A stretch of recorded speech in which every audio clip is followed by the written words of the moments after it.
Barnaby Jones, a Quinn Martin production, starring Buddy Ebsen. Also starring Lee Merriweather, with guest stars Anne Francis, William Smithers, Daniel J. Travanti. Tonight's episode, Theater of Fear.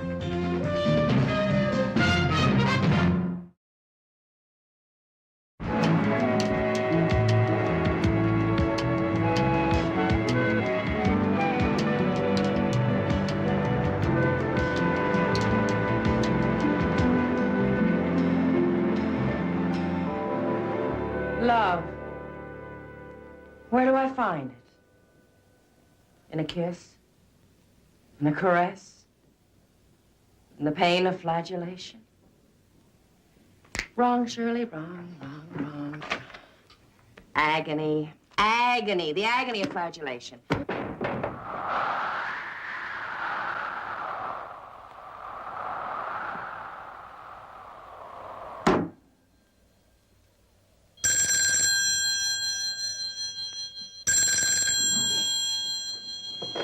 Hello. Just checking in on my favorite star before turning out the lights. Oh, Bert. Thank heaven it's you. You sound a little bit unstrung. You haven't been getting any more crank calls, have you? No, not tonight. I guess I'm just a little on edge. Are you comfortable with the memorizing? Yeah, almost. The concentration seems to be coming back. You see, I knew it would. The last thing you did before, Go on, Bert. Say it before the fall. Well, you know, the movies where you only have to memorize one line before lunch. The stage separates the models from the magicians, my darling. And you are pure magic up on that stage. I love you. Keep talking. Lou just called. Yeah. The theater is sold out for the entire run here. And New York will be the same.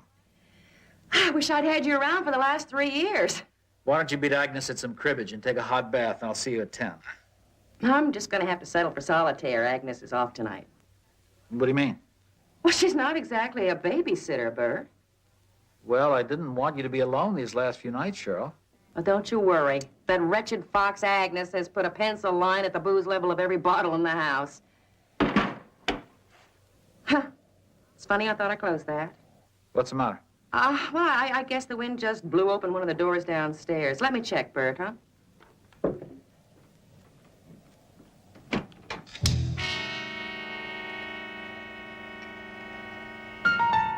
Hello? Who's there? Hello?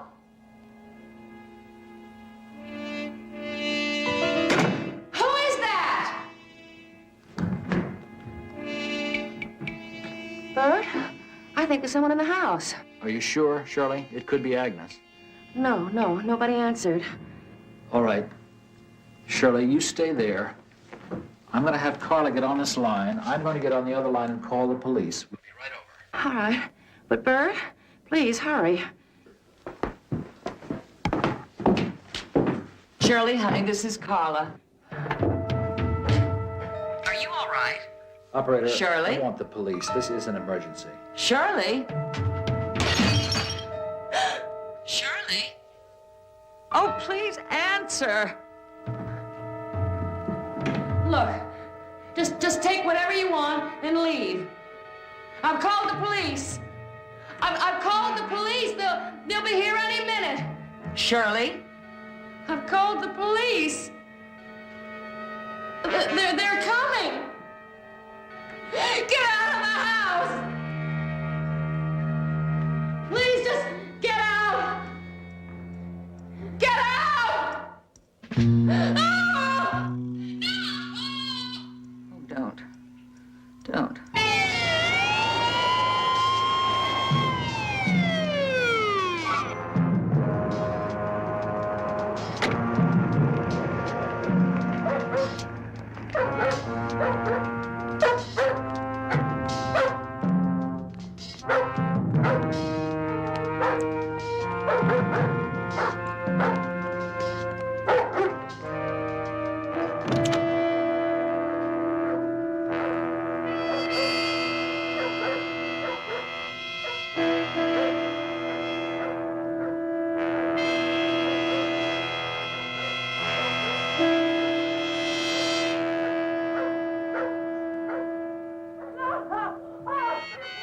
Shirley! Shirley!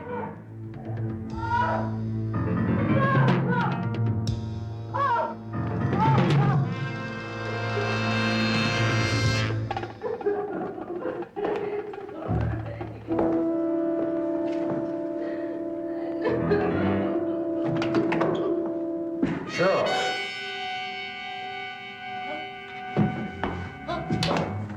Oh, Bert. Oh, thank God. Oh, baby. It's all right. It's all right.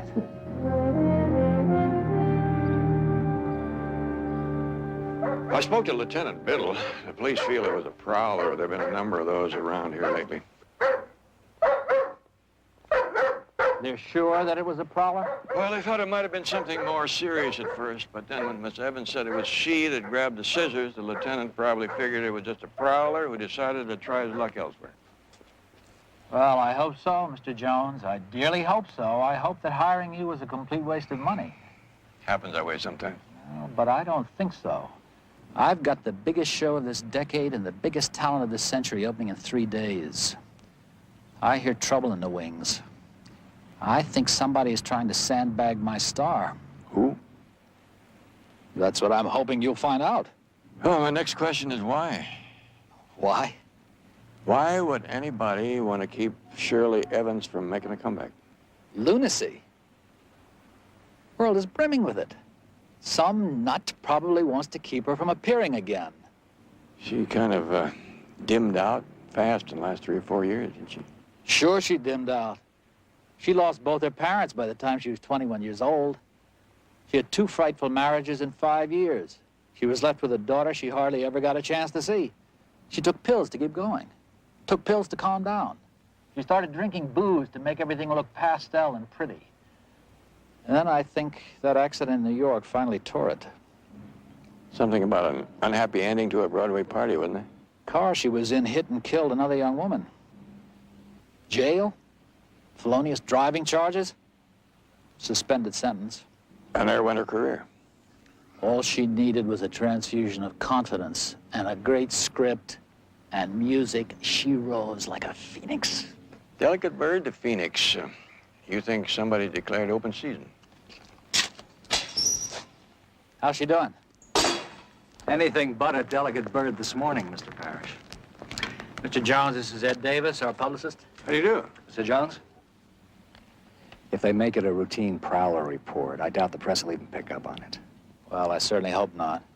Eddie, Mr. Jones is a private investigator. So now that you know that, forget I told you, okay? Well, you didn't even have to say anything, Mr. Parrish.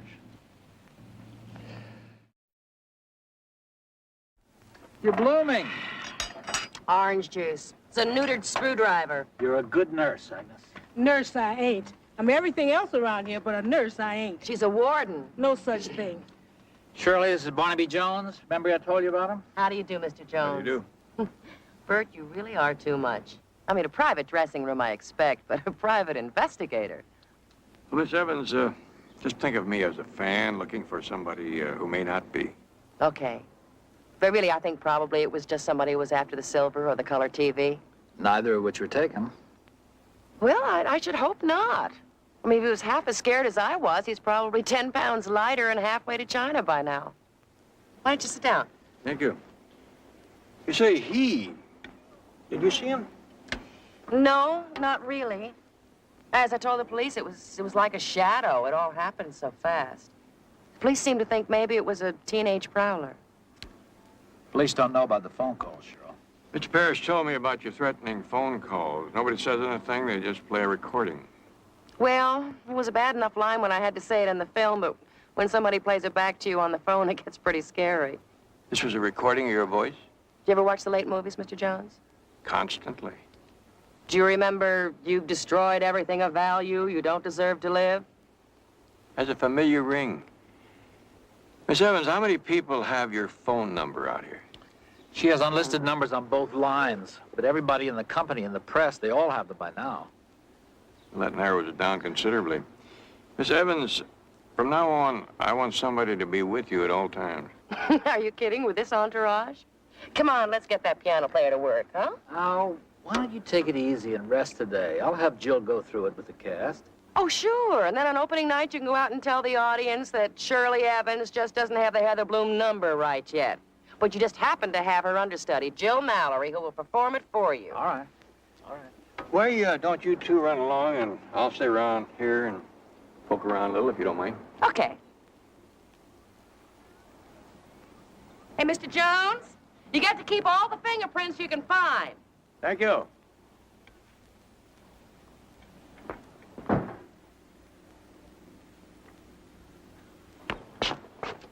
Shirley? Shirley? I got to talk to you. Well, she doesn't want to talk to you. Got it, Shirley. Kilgore. Shirley. Get in the car, Shirley. Stop ordering her around. Well, I'll order you around. Now, leave her alone. She doesn't need you anymore. Drown yourself in a bottle if that's your style, but stay away from her. Get in the car, Shirley.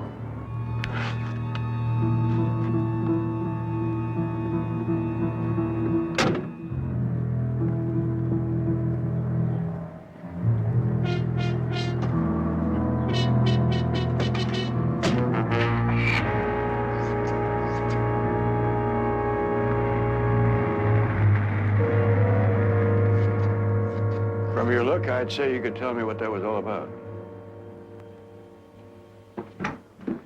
Well, that's the trash my baby wound up with when she stopped listening to me.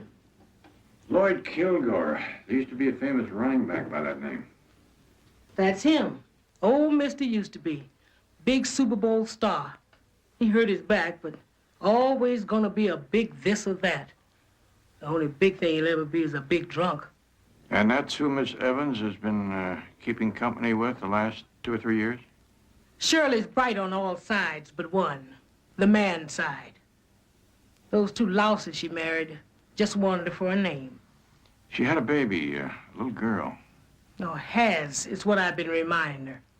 If she's gonna start acting again, she might as well include acting like a mother. Keeping that little girl in that boarding school, it just isn't right. Agnes, you're sounding like you're not too happy about Miss Evans going back on the stage.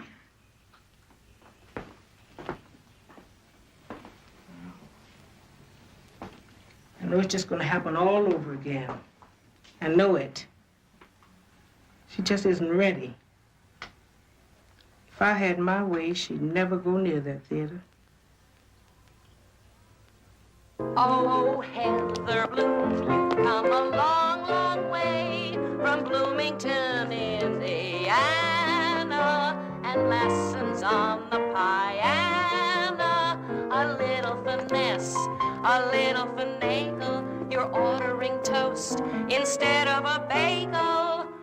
Ah, yes, you dropped the name of Rose and a little bit off the nose. And the accent hardly shows. You're the picture of a chick, You're going places, Heather, so packed. Last. No, it's all right, Cheryl. It's coming beautifully. I'm sorry, Bert, I'm sorry. I just get my mouth working and my feet stop. Take 10. Talk to your feet. All right.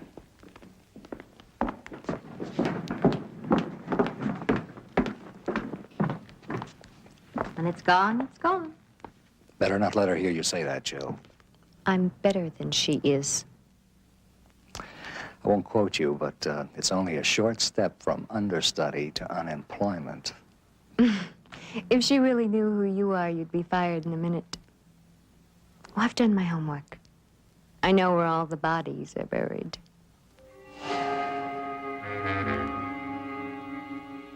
I'm sorry. I didn't mean it that way.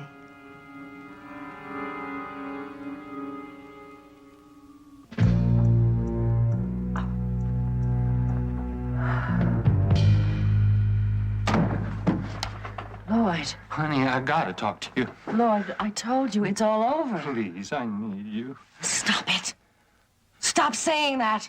Look, it's gonna be different. You and I will go into business together. Lloyd, please, no more drunk dreams. I made a mistake. Leave me alone, please. What's going on? Hey, I thought I told you to stay away from her. Just get your hands off me. Hey, Bert! Not that easy, baby. Not that easy.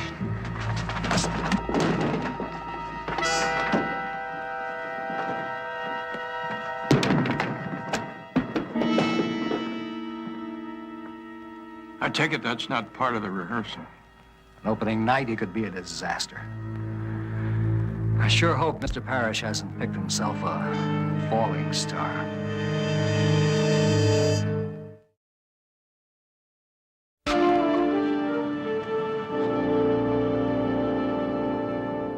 Get your 5 out. 8 ball off the cushion in the side pocket.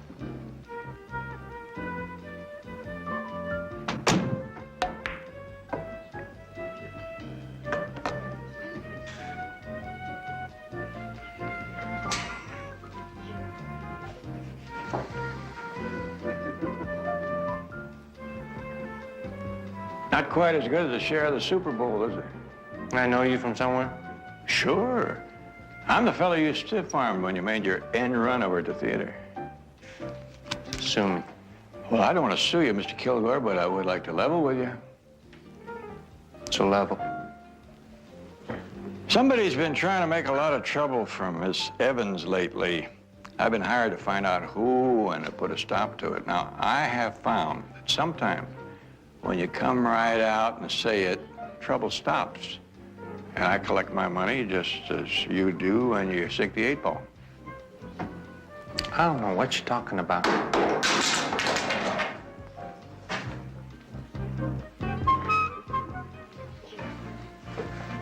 Give me double, Wendell.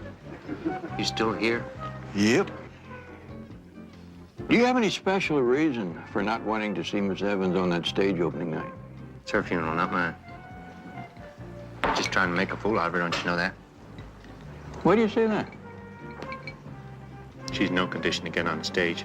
She's like me, washed up drunk. They get her up there, make a fool out of her, and then what? Huh? What? We were fine, just fine. Why don't they leave us alone? Just for the record, do you recall where you were at 10:30 last night? Yeah, it's here, having a few. No, at Cody's. That doesn't check out, Mr. Kilgore. Over at Cody's, they say you left by 10 o'clock. You're so smart, you figure it out. I don't know, just leave me alone.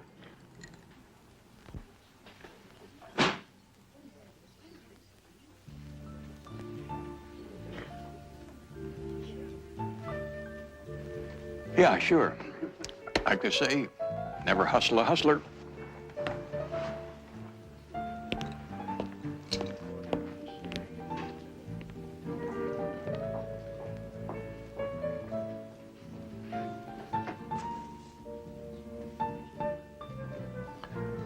Well? Look, we both know what's right, right? I mean, I can't say anything without seeming selfish, you know?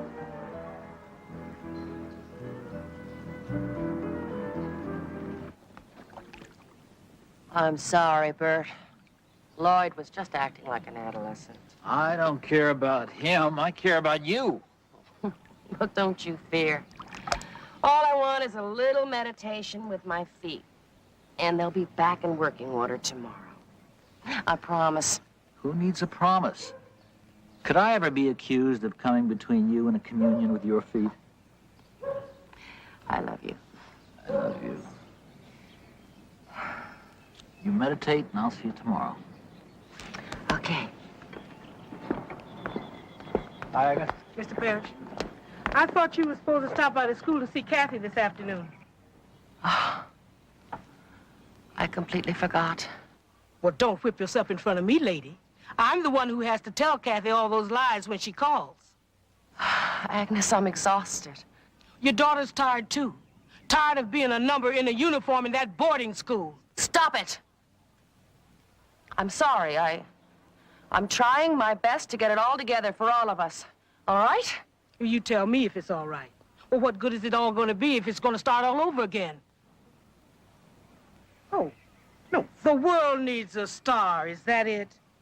Well, Kathy needs a mother, and it don't look like she's going to get one come good times or bad. Just look who's talking. I never once heard you complaining about the good times. The bright lights never hurt your eyes, or the parties, or the trips. I never once heard you complaining about traveling first class. You are a hypocrite, Agnes. And if it weren't for me, you'd still be washing some floors in an office building. You go to hell. Agnes, I'm sorry, I didn't mean that. I'll pick up my things later.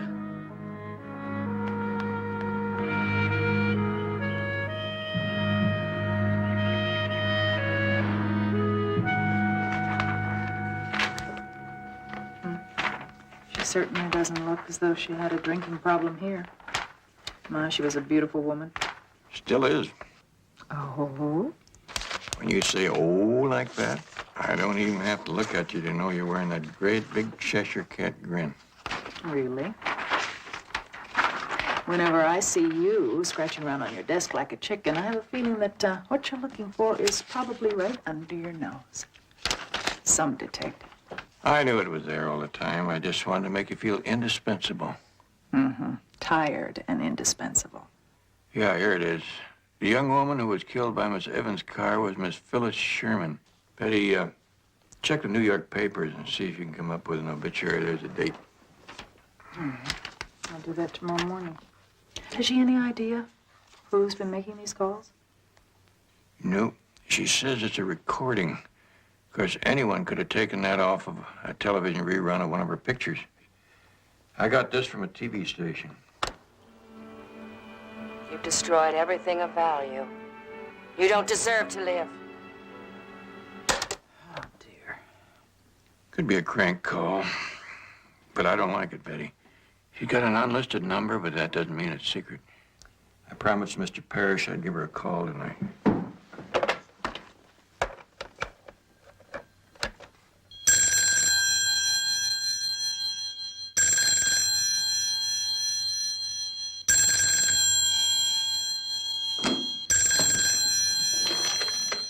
Please. Please, just leave me alone. Whoever you are, stop calling. Please. Miss Evans, listen now. This is Barnaby Jones. Oh. Have you been getting calls from that voice again? Yes. Twice. A half hour ago. I tried to call Bert. I'm afraid. Let me talk to Agnes. Agnes isn't here. We had a fight. She's gone. Miss Evans, what is it? Oh. Oh. Oh. What's the matter? There's someone here again. I gotta get out. Betty, call the police on the other phone. Tell them to get over there right away. Miss Evans. Leave me alone.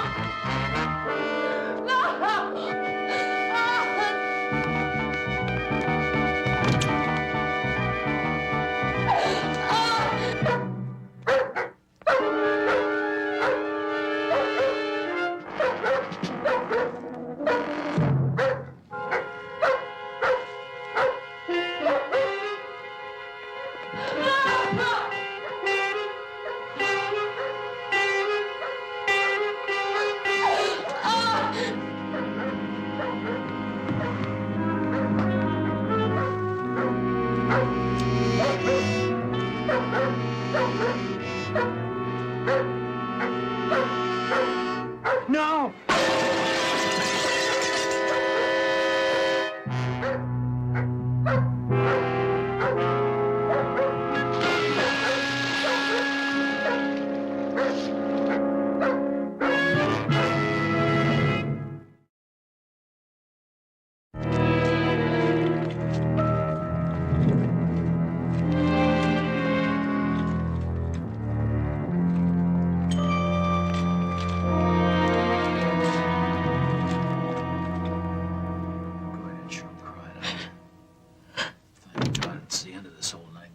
My apologies, Miss Evans. For discounting the call the other night, it's just another prowler. It must have been Kilgore. He didn't get away so lucky this time. Looks like he fell, hit his head. Oh, no. Don't, Cheryl. Why did it have to be him? Who knows? Accident, Lieutenant? Almost by the book, Barnaby. A jilted boyfriend comes back to harass the girlfriend. Only in this case, he probably stumbled back. We've got a drunk sheet on Kilgore that long. Well, if he was running away, he sure took a wrong direction. Why did he start for the pool area? Drunks and directions don't mix very well. Did you ever see one driving down the freeway the wrong way? Just as fatal. Yeah, I suppose. You find out any different, be sure to let me know, huh? Sure will, Lieutenant. Miss Evans, I don't think you'll be troubled by prowlers any longer. We can get a full statement on this later. Certainly. Thank you, Lieutenant. Talk to you, Barnaby. Miss Evans, when you were being chased and running and trying to find your way out of the house, did you see that it was Kilgore? No. If I'd known, I wouldn't have run from him. I'm not afraid of Lloyd. I feel sorry for him. Eddie, could I have something to drink, please? I'll get you some water, Miss Evans. Mr. Parrish.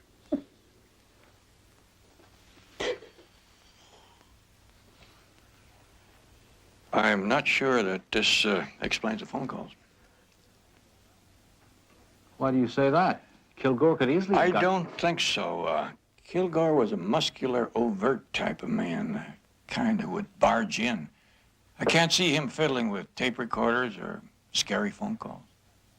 Well, I suppose your judgment is right. I'll have to get the phone numbers changed, I guess. Mr. Parrish, Yes? I think I better run down to the press room. See if I can detour the story from the newspapers, at least soften the facts a little, you know. That's a good idea, Eddie. Thanks for coming over so soon. Yeah.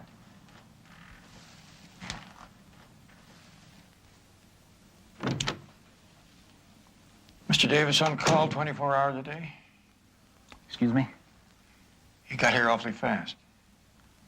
Well, I think he said he had to come over here anyway to pick up some pictures or something. I was having a phone conversation with Miss Evans when it happened. She said that she'd had a quarrel with Agnes. Cheryl and Agnes have been going at it for years. They were arguing about Cheryl's daughter, she said. His daughter live around here? In Candlewood. It's a private school out in the hills. Why can't she see me? She promised. Oh, Kathy, when you get older, you will have to realize that promise means try. You're older. You come when you promise. Go ahead, Agnes. Explain that one. Hello, pet. How are you? Maybe if I were a pet, you'd keep me around the house. Hush now. Kathy, I'm doing this for both of us. You have to understand that. I do. You're in a place you can afford to keep me. But you can't keep me because you're in a play. I'm working. I'm gone all day. That's nothing. I'm gone all year. What do you care? I do care, Kathy. At least when you were drunk, you used to come and see me. I liked you better when you were drunk. Don't talk to your mother like that. What mother? You don't care. All you care about is yourself and your theater. Kathy? Please. Oh, let her go. Little hurts like that hurt big when they're that age. Agnes, what am I supposed to do? I heard about last night, and I'm sorry that I wasn't there. Really sorry. Why should you be any different? Nobody's ever there when I need them. What do people want from me, anyhow?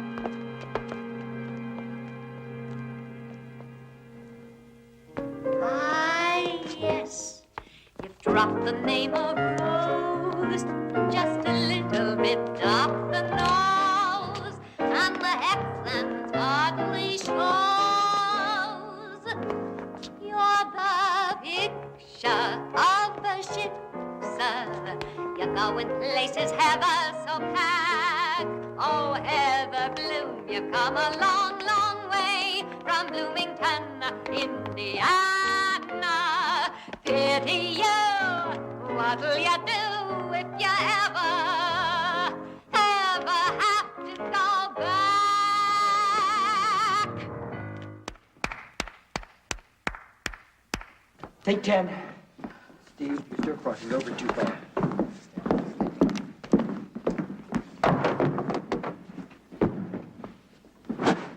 You like?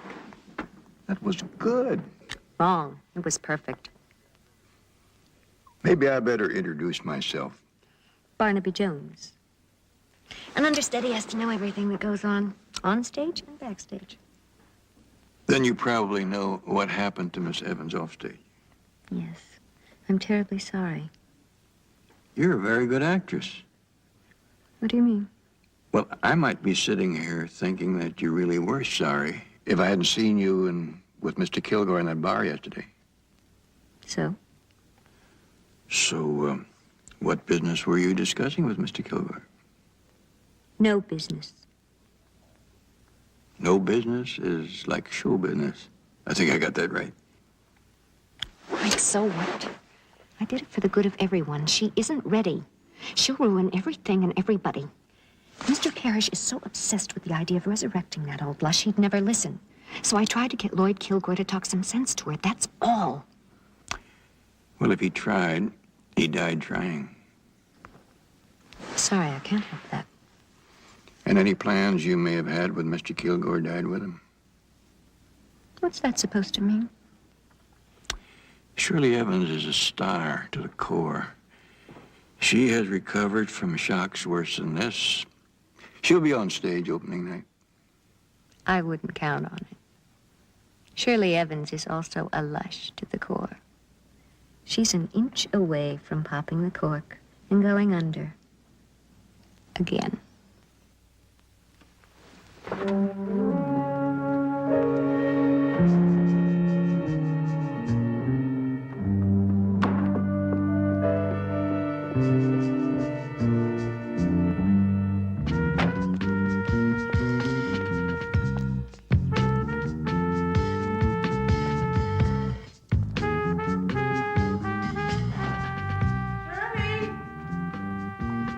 Shirley, I'm home, honey.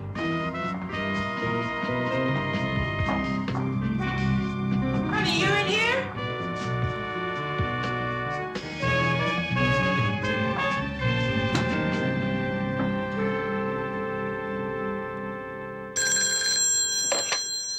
Barnaby Jones. You said to call if there's any trouble. Well, yes, Agnes, what's the matter? She's been here and gone, and she's at the bottle again. She's drinking again. Well, you stay right there, Agnes. I think I may be able to find her. Well, it's partly my fault. Find her, please. Please find her. Yeah, I'll try.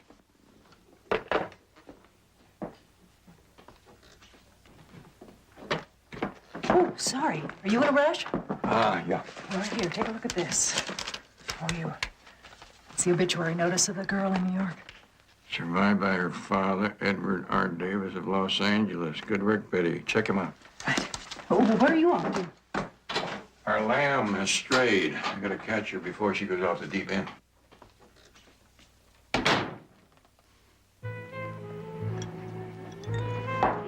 One more. One for the money and two for the show. That one for the money's all right, but it's a two for the show that gets you. Oh, hey, Barnaby. I don't have to drink alone after all. You don't have to drink at all. Agnes told you, hmm? A wretched old fox. Agnes is worried about you. Go on back and tell her not to worry. Well, why don't you come back with me and then you could tell her? No. My little Kathy was right. Shouldn't I have a little girl? Yeah, I know. I don't think she'd like what you're doing. Oh, yes, she would. Kathy and Lloyd were both right. This is where I belong, right here. Everybody going their own way, minding their own business. Just gonna sit right here, blend in with everybody. It's an extra, that's it. Walk on, that's the role I want to play. You're not everybody, Miss Evans. You're something special. That's the reason people make the demands on you that they do. They're hungry for something that you can be, something special. It's not that they're selfish, but they need you. Never mind about them. Think about you. Doing the thing you were born to do and knowing that you're doing it better than anybody else. Not one person in 100 million makes it to the top of the mountain. It's a pretty view from up there. Much better than the view from the bottom of a bottle. I want to do it. So bad. I want to do it. Well, this is all that's keeping you from it.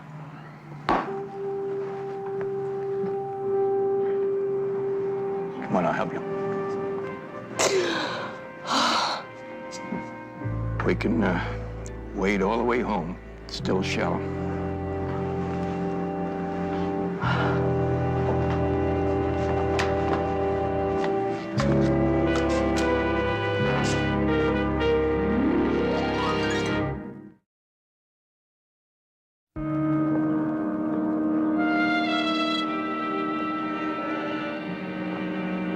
Mr. Parrish said you wanted to see me? Yes. I was just looking at the pool. Strange, isn't it? Strange? What's strange? How something built for pleasure can become a death trap. Well, I hadn't thought of it that way. Accidents happen. I was thinking about another accident happened in New York 5 years ago. When your daughter was run down and killed by a car being driven by Miss Evans. You think that just happened, or Miss Evans was responsible and should have been punished? My daughter was known by her married name. So far, no one here has connected except Jill Mallory. Did she tell you? I've been sort of combing the birds out of the fur on my own. And the obituary notice listed an Edward R. Davis as the father. I found out that was you. I won't pretend I have any loving fondness for Shirley Evans, but I'm a professional, and so is she. And you don't harbor any old grudges? Just a long-buried feeling of hurt, I guess. Don't get me wrong, I love my daughter as much as any father, but Phyllis was wild. She ran with a pack, and she... Everyone concerned has suffered enough a long time ago. That's very understanding of you. But you don't believe me. Let's say I'd like to believe you. Well, that's fair enough. Oh, boy. That's why they call them deadlines. You kill yourself trying to beat them.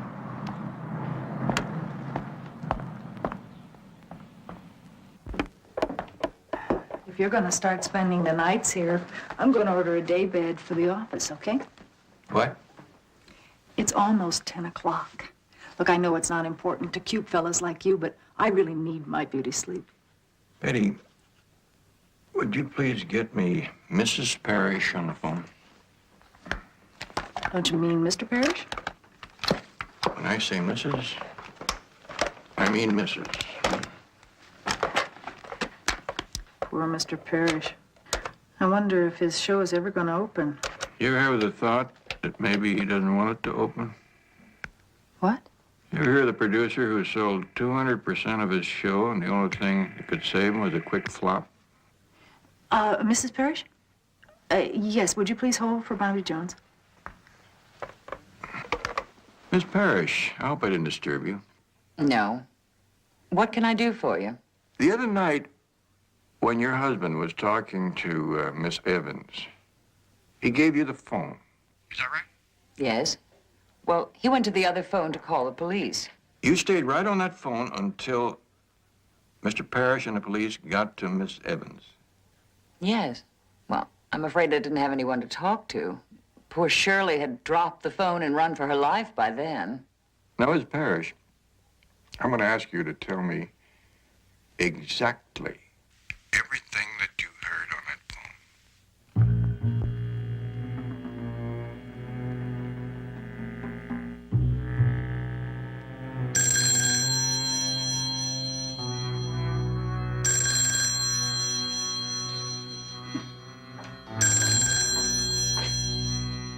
Hello?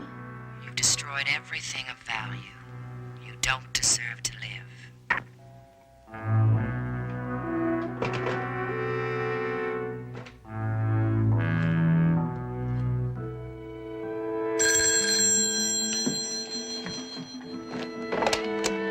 Barnaby Jones' office. May I help you?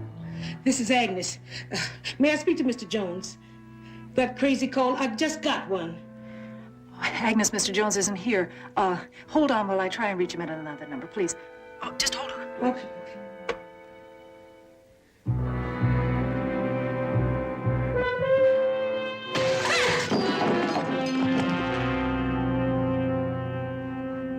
Magnificent dog. Tame as an old cow, really. He's got a good barker on him, though. Only trick he knows is barking. You keep him outside at night? Yeah. He'd be out there now if you weren't here. You don't have to know any more tricks than that, son. Hello? You got smart written all over you. Oh, it's for you. Your daughter-in-law? Oh, thank you. Betty? Barnaby, I have Agnes on the other line. She just got one of those crank calls again. I thought they were all over. Well, it's not quite all over, Betty. Keep talking to her. I'll get right over there. Agnes? Agnes? Agnes, are you there?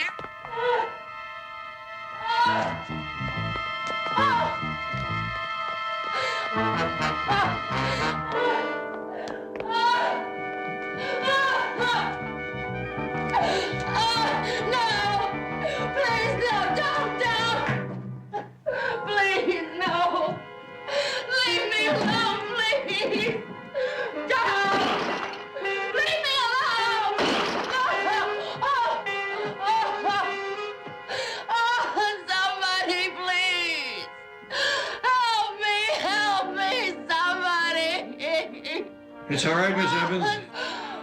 There's no one here. There's never been anyone here, has there? What? You deserve every acting award you ever received, there's no doubt about it. Lloyd Kilgore saw your performance the other night, and it cost him his life. That's the way it happened, isn't it? Lloyd? You never did want to do that show. You were just looking for an excuse to find a way out. You don't know what it's like out there every night. All those faces studying me, staring at me. Those stupid faces eating at me. I'm never gonna do that again. Never, never.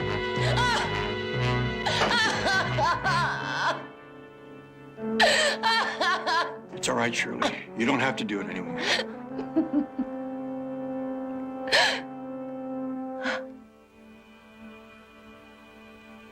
I don't. No. I don't. Not anymore. It's all I ever wanted. Ever since I was little. Ever since I was a little girl. I never wanted to be out there.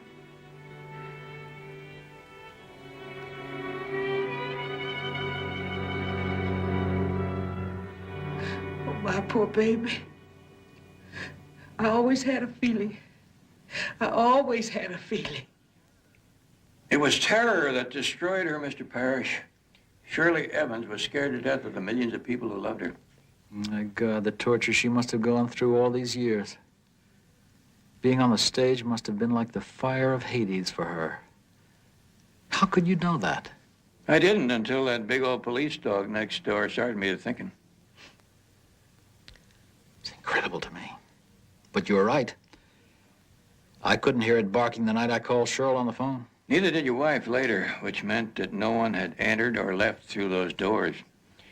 Miss Evans was here alone until you and the police came, and then the dog started barking. What about the night Kilgore came snooping around? I heard the dog barking myself. Miss Evans was in here putting on the act of her life.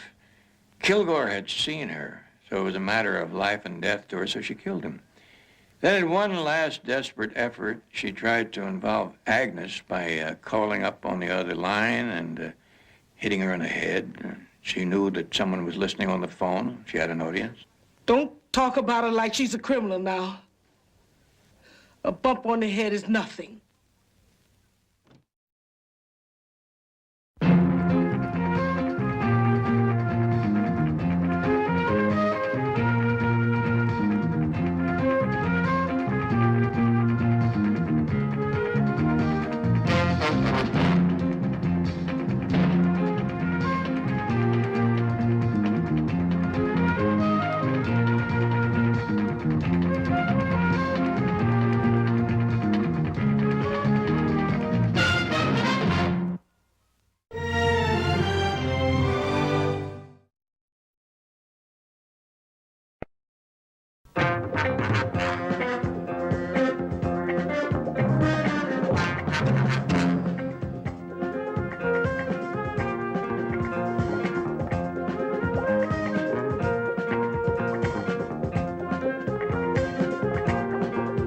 Barnaby Jones, a QM production, starring Buddy Ebsen. Also starring Lee Merriweather, Mark Sheriff, with guest stars Claudette Nevins,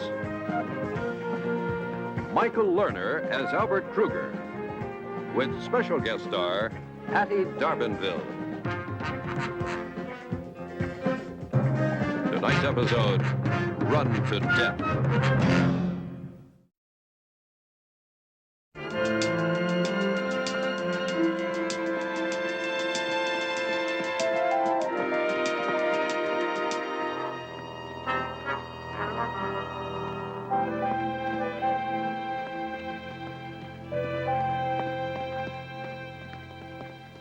Good morning, Larry. Hi, Betty. Haven't seen you in a couple of days, huh? You been away? I've been lazy. Would you believe that I'm already up to 2 miles a day? You're kidding. 2 miles? That's round trip, of course. Not bad for a fella just coming off a massive heart attack, huh? It's terrific. You're really making great progress. Yeah, well, another month and I'll give you a run for your money. You're on. Hey, this is where I turn around and go back. Okay. See you tomorrow? If I don't get an acute case of the lazies. Bye.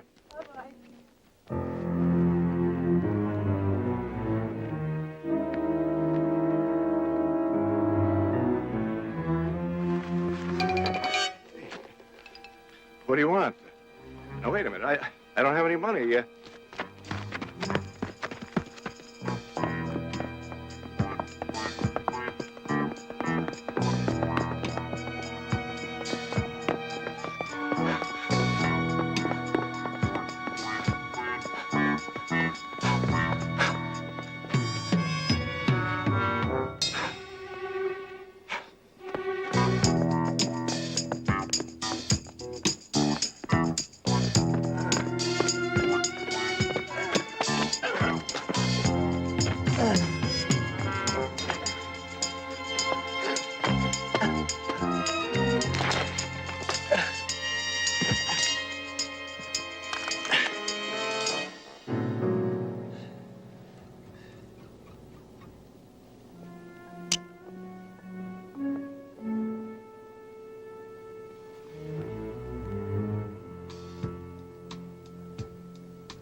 Go get an ambulance.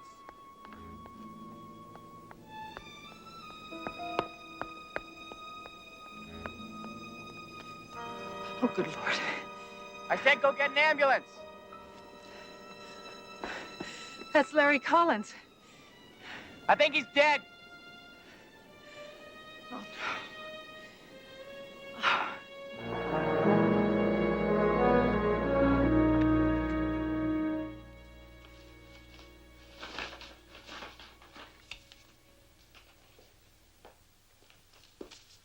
Betty, would you pull the Hampton files, please? Betty? Lieutenant Bitt will be here any minute. Oh, I'm sorry, Barnaby.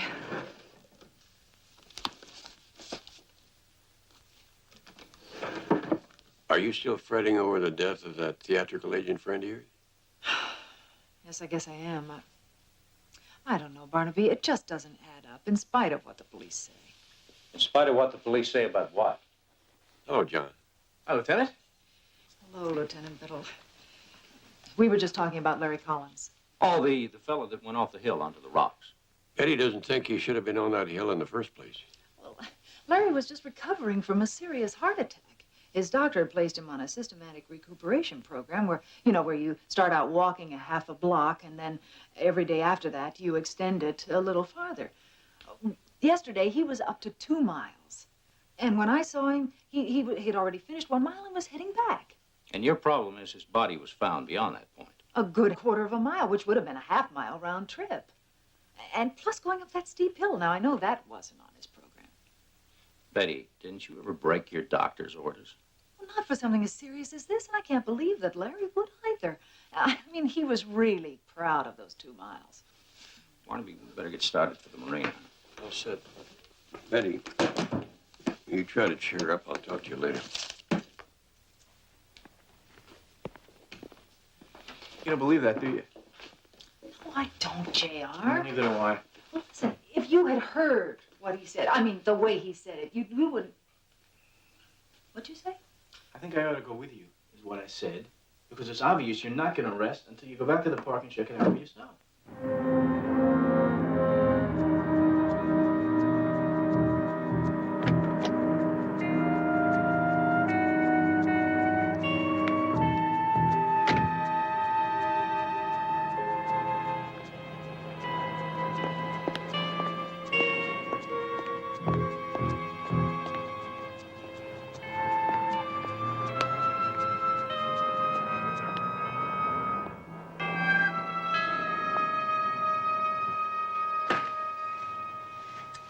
It's Miss Parks. Oh, yes. Anita. Jessica, I'm so sorry. I came as soon as I heard. Oh, what am I gonna do? Why did he have to do all that walking? Why didn't he just take massages? It was such a shock.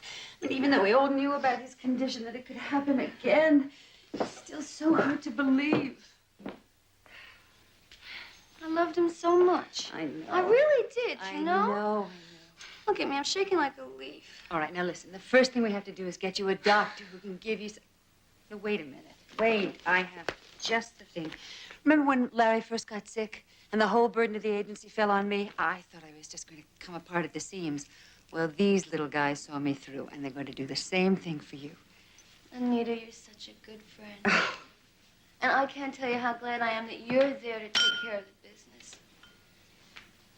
Then you want me to stay on? Want you? You have to stay. Well, after all, being a bit actress for 10 minutes before I married Larry hardly qualifies me to run a talent agency, does it? But it is your agency now, Jessica. And I just wanted to be sure I have the authority. Officially. You have anything you want. After all those years as Larry's right hand, who knows how to run things better than you?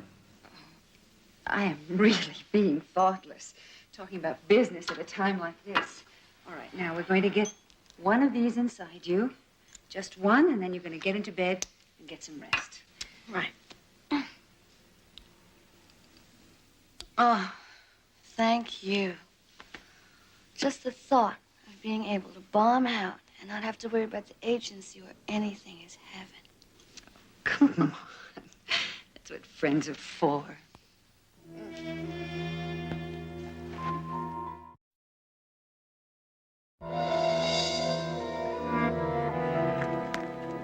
Well, there's only two reasons I can think of to come up here. One is because you want to, and the other is because somebody else wants you to.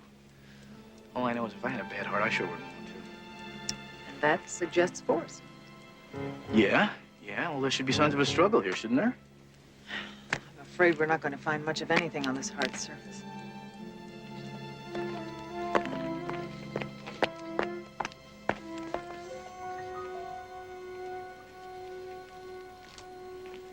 What is it?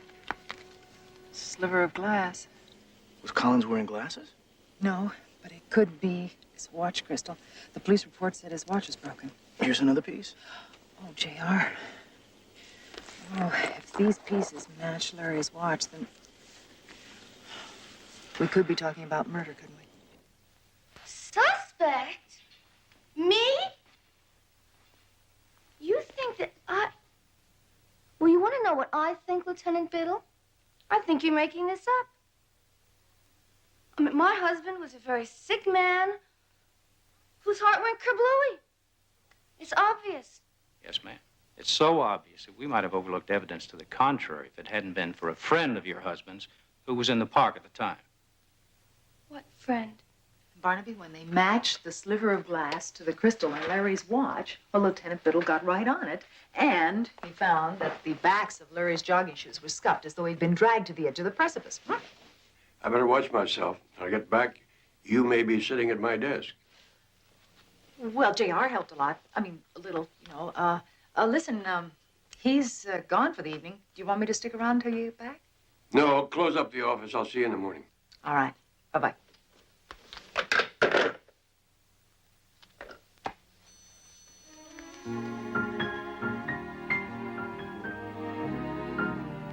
I'm looking for Betty Jones. Ah, I'm Betty Jones. May I help you? I'm Jessica Collins. Oh, you're Larry's wife. Uh-huh. The police say you're the one that made it look like my husband was murdered. I made it look like? Well, you found the evidence. Oh, yes. Well, now I'm in big trouble. You're in trouble? How?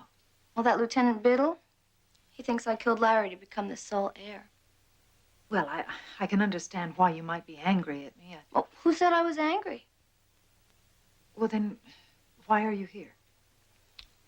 Look, you were smart enough to find evidence. I don't see why you can't find out who killed Larry. You want to hire me? Well, of course. You think I want to go to jail for something I didn't do? Barnaby Jones Investigations. May I help you?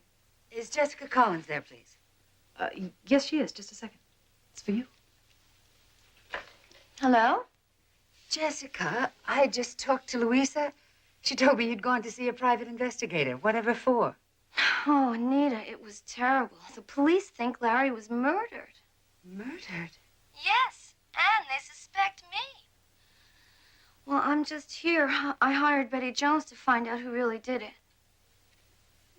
What makes them think he was murdered? Look, Anita, can I call you back a little later? I'll fill you in, okay? Yes, sure. Why don't you call me at home a little later? Bye-bye.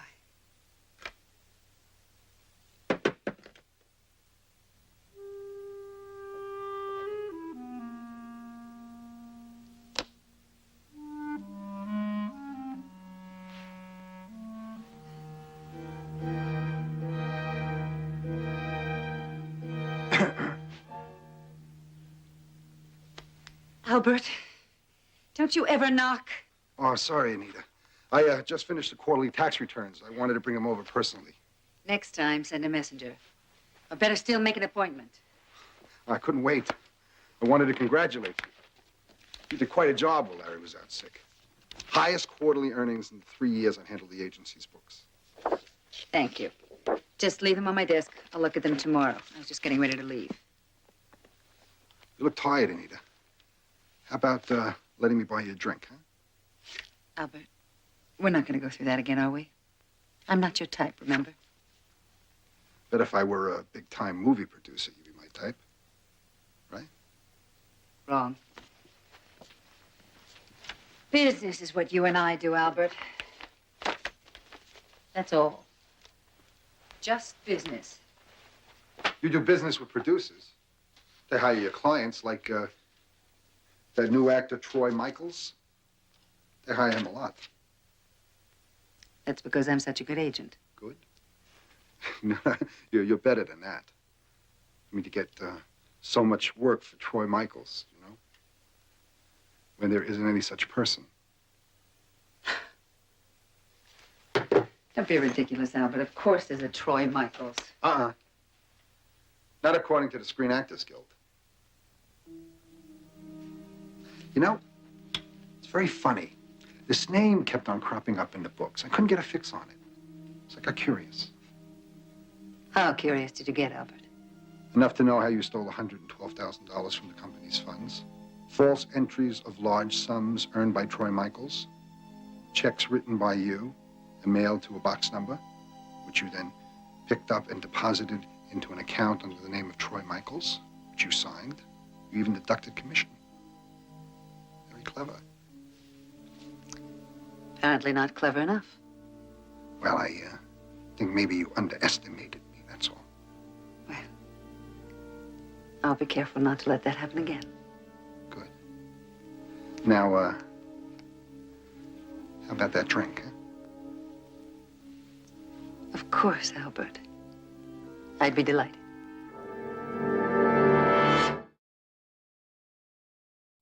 Betty Jones is here. Yes. Just go right in. Thank you. Hello, Betty. I'm Anita Parks. Would you like to sit down? Thank you. Thank you. I'm sorry. I'm afraid I'm not really myself today. First Larry's death, and now this suspicion of murder thing. Well, it's more than just a suspicion. Oh, really? Was it a mugger? Something like that? People in jogging outfits don't generally carry valuables. Personally, I think the killer is someone who knew about Larry's heart condition and took advantage of it. Oh, well, practically everybody in the business knew that Larry had been sick. Well, I was hoping that you might help me to narrow down the field. Excuse me.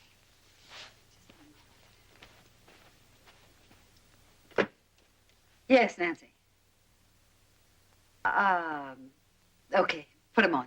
I'll just be 1 minute. Hello, Jack. How are you? Yeah, listen. Carl read the script. He loves it. 500,000. Come on. You know he gets $750 a picture. Okay. I tell you what. I'll make you a deal. You buy Jerry Wilson for the part of Tony, you can have Carl for $650. How's that? All right. You think about it. Give my love to Barbara. Right. Ciao. I'm sorry. Life goes on. Where were we? We were looking for someone who wanted Larry Collins dead. I'm sorry, Betty. I wish I could help you. Anita, I realize your business is tough and competitive, and it's filled with large amounts of money and temperament and, I suppose, greed. Mm-hmm. But in my business, those can all be motives for murder. Oh, Betty, in mine, they're just the tools of the trade. We don't hold grudges. Tomorrow, the same people are making different deals. It all changes from one day to the next. But I realize the position you're in. After all, it was Jessica who hired you, so you really have to look elsewhere for your suspect. Elsewhere? I see, and you don't think I should? I'm sorry. I didn't mean that the way it sounded. Jessica and I are very, very close. I wouldn't want to do anything to hurt her. Yes, Nancy. Look, you tell Albert. Just tell him I'll call him back later. Thank you. Oh, taxes. What a bore. Was that Albert Kruger, the accountant? Yes. I have a luncheon appointment with him. Now, I must be going. Perhaps we can talk another time.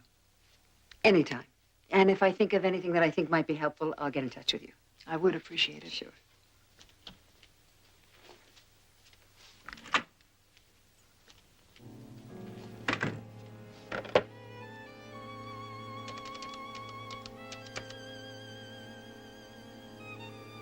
Anita Parks for Albert Kruger. What do you mean he's not in? He just called me. What? What restaurant? Yes, I know where it is. Thank you. I must say, I'm curious, Mrs. Jones. When Jessica called, she didn't say why you wanted Larry's expense account records. I thought it was awfully late for her to be checking up on her husband. Oh, it's nothing like that. I'm sorry, you obviously don't know. Larry was murdered, Mr. Kruger. Murdered?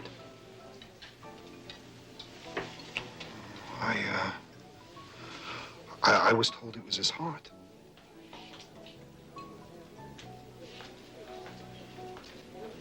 You know, you read about this all the time, but it's kind of spooky. You know, somebody so close to you is actually murdered. Do you have any idea who did it? Well, before we can find out who, we have to find out why. The problem now is motive. Can you think of any? Well, for heaven's sake, look who's here. Rita. I was just going to have lunch with a client of mine and he had to cancel at the last minute. I'm all alone. You mind if I join you? Anita, Mrs. Jones has told me that Larry was murdered. I know. It's hard to believe. I was hoping that Mr. Kruger might be able to shed some light on the mystery. For example, if it was a monetary motive, wouldn't that show up in the books? I mean, have you noticed any unusual entries?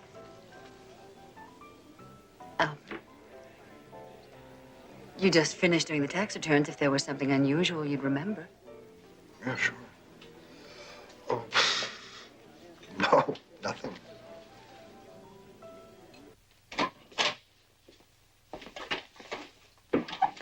Hi.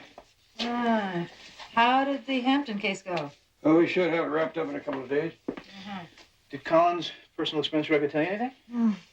Not really, but there is one item here. He leased a cabin for about 6 months last year.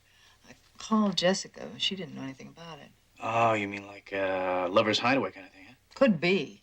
He gave it up about the same time he married Jessica. Well, if he did have a roommate, it couldn't have been Jessica. He only met her a week before he married her. Well, now, how did you know that? Lieutenant Biddle brought it up. We saw him this morning. He also said that Jessica was about to be evicted from her apartment for non-payment of rent before she met Collins.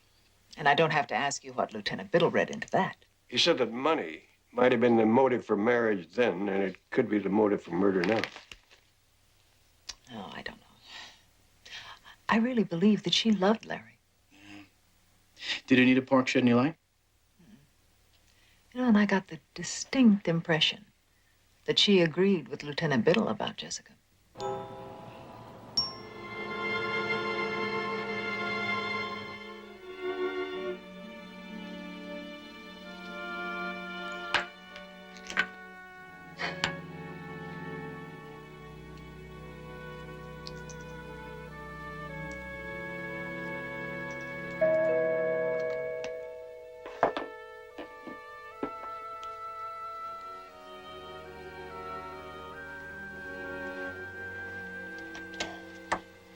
Albert, come on in. Oh, you look terrific, Anita. Thank you. Oh, how sweet. We'll have time for just one drink before dinner. Why don't you make yourself comfortable? I like the place. Lots of class. Now I can see what all that extra petty cash Larry took out of the company went for. Larry never spent a penny on this place. As a matter of fact, he never even saw it. Oh, yeah. I guess it would have been dangerous for him to come here. Dangerous? Sure. I mean, if a big movie star like Tracy Myers ever found out that Larry was having an affair with you, while at the same time he was publicly dating her, his top client. Albert, what are you? Agency historian? And then when he dumped her, and you thought you and Larry could come out of the closet, he ups and marries Jessica. That's right. Then he went to the hospital, and I got mine. But I deserved it. I think we should have that drink now. Larry's pulling through, really fooled everybody, huh? Scotch all right? Yeah. I mean, for a man who's supposed to die. His coming back to work probably surprised you more than anybody else. Water? I mean, there was no way you could hide stealing all that money from Larry. So, you had to kill him. Now you have it all. Jessica doesn't have to know anything that we don't want her to know. We? We should work together, Anita. There's no limit to what we can do. Partners, right? 50-50. In the agency, including the money you already took.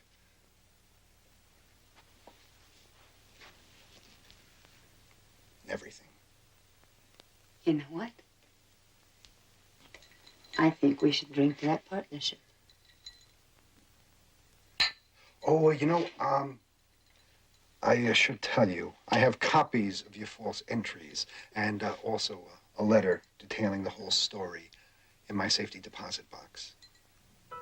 In case my death should be untimely. Cheers. Albert.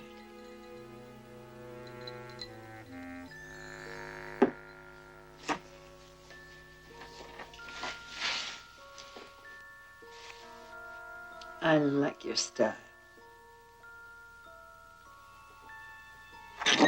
Oh, how clumsy. Let me get a towel. I liked your first idea better.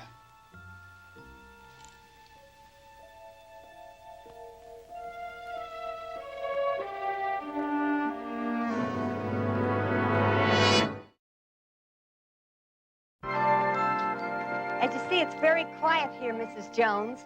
A perfect place for a rider. Well, it's certainly very attractive. Tell me, is cabin number 5, is that available? Oh, I just rented cabin number 5 yesterday. I'm sorry. I am too. Your place was recommended to me by a friend who said that that was the nicest cabin. It had the best view and everything. Oh. Oh, we have other cabins just as nice. Perhaps you remember him, Larry Collins? Mr. Collins, of course, the Hollywood agent. Yes, yes. He said that this was quite a nice little hideaway. He used to come here all the time with, oh, dear, isn't that something? I can't remember her name. Oh, dear, it's right on the tip of my...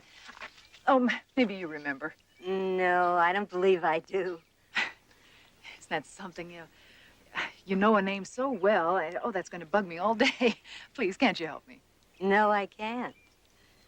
Mrs. Jones, if you were to spend time here in the company of a man, would you want me to tell his name to the first person who asked? I see I'm going to have to level with you. I'm not a writer. I work for Barnaby Jones Investigations. We're looking into the murder of Larry Collins. Murder? Mr. Collins? Yes. And it's very important that we learn the name of the woman who spent time with him here. Well, that's a terrible thing. But it's still against our policy. Well, that's a pity. I was hoping to save you all the embarrassment of having the police here. Police? Well, yes, it is a murder investigation. Unless I can resolve the matter here and now, well, the police will come up here, seal up cabin number 5, ask you all sorts of embarrassing questions. Anita. Her name was Anita. Anita Parks? I never knew her last name, but she was the only one he ever brought. A tall woman, attractive, brown hair? Yes, but she was a redhead. A redhead? You sure? I'm positive. All right, thank you very much. You're welcome, I'm sure, Mrs. Jones.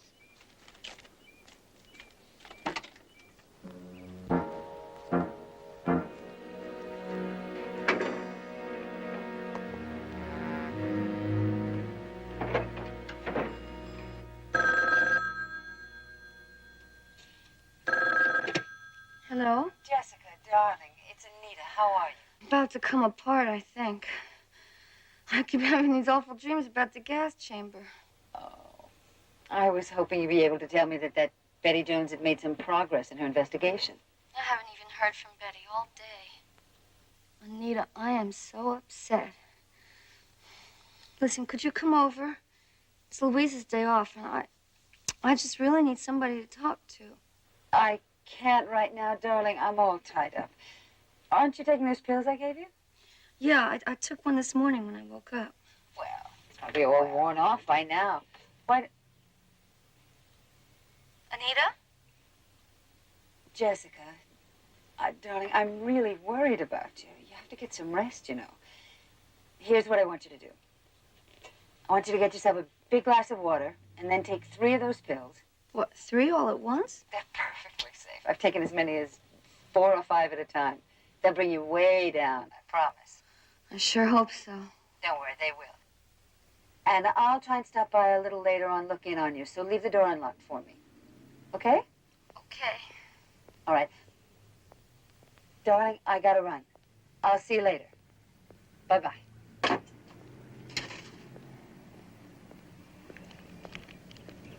Albert, Nita, what are you doing here? I was just on my way up to your office to see you. I have something for you. Partner, What is it? open it up.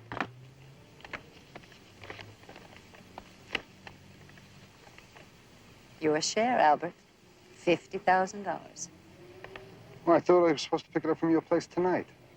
Well, when I took it out of the safe deposit box, I started getting nervous. I didn't want to be walking around with all that cash on me. Yeah, well, neither do I. Well, I've heard you have a safety deposit box, too. Look, Anita, I have an appointment. Well, you'll be a little late. Yeah, well, I'm late already. Albert, I may have become your partner, but I'm not your banker, too. Do what you want. Okay. I'll take care of it. Good. And don't forget tonight, 7 o'clock, right? 7 o'clock. Fine, Mr. Kruger.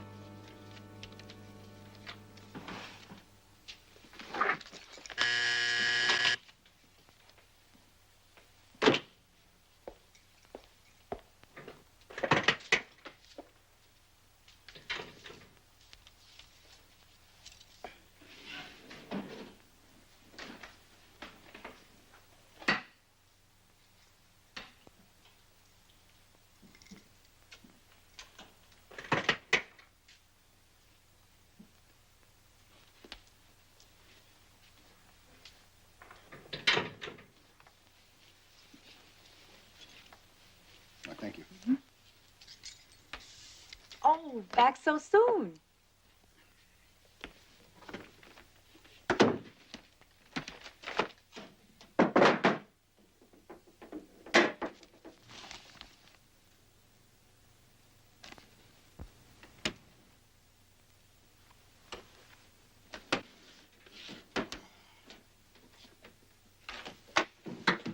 Don't make a sound.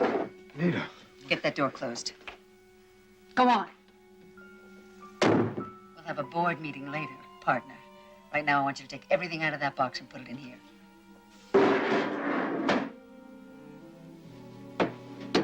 You make one false move when we get back to the vault, I'll kill you.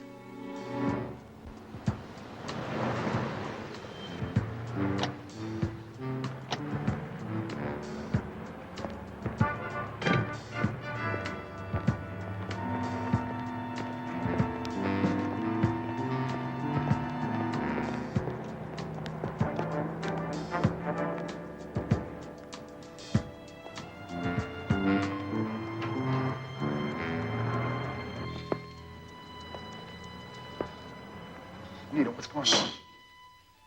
Jessica? Jessica? What are we doing here? Don't you ever listen, Albert? I told you. We're going to dissolve our little partnership. Okay, anything you want. But what does coming here have to do with anything? Move it. Get in there. Go on. It's good. Keep going. Over there. Jessica? Jessica? She dead? Take your shoes off, Albert. My shoes? Come on. You're always so anxious to get your shoes under a pretty girl's bed. Now's your chance. Do it. A little faster. Nita, for God's sake. Get him under the bench. Good. Okay. Now, in there. Come on. Inside.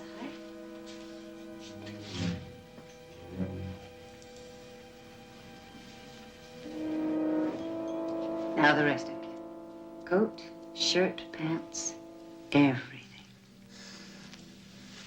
Anita, look, I won't bother you anymore. I'll go away, all right? You'll never see me again. I promise. I do.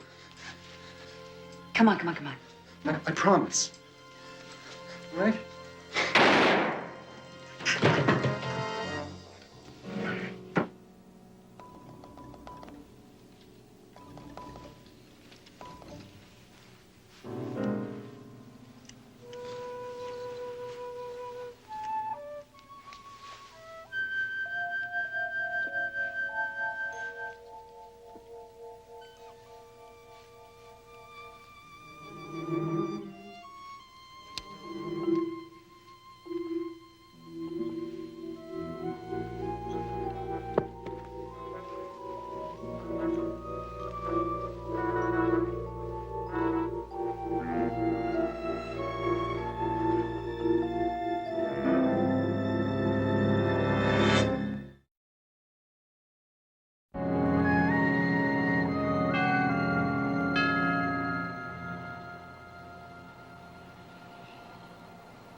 Jessica? Jessica? Jessica, are you here? I'm in here. Is that you, Anita? Oh, hi.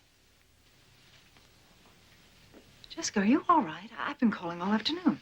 I took some pills. Boy, it really bummed me out that time. I let the phone ring off the walls. That must have been some sleeping pill. 3. 3? Did your doctor say that's all right? No, Anita gave them to me. She told me she's taking 4 or 5 of them at a time. Anita. Jessica, was Anita ever a redhead? Yeah.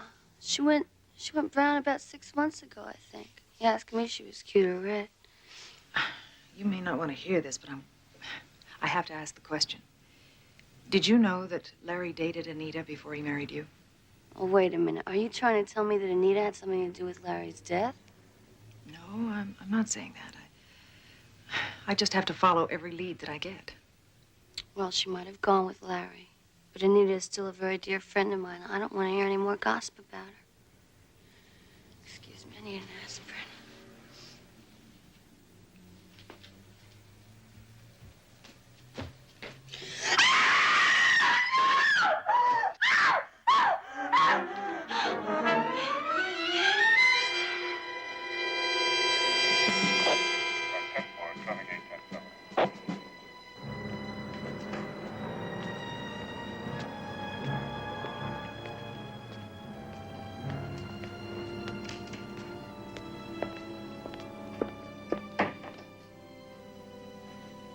I'm sorry, Mrs. Collins. They'll have to take you downtown now. Oh, Betty. It's all right.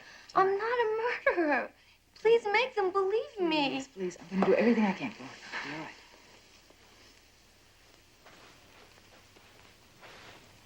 Did you find out anything I ought to know? Nothing that will help you convict her. Well, I've got all the evidence I need right here, I think. I'll call you when I get the lab report.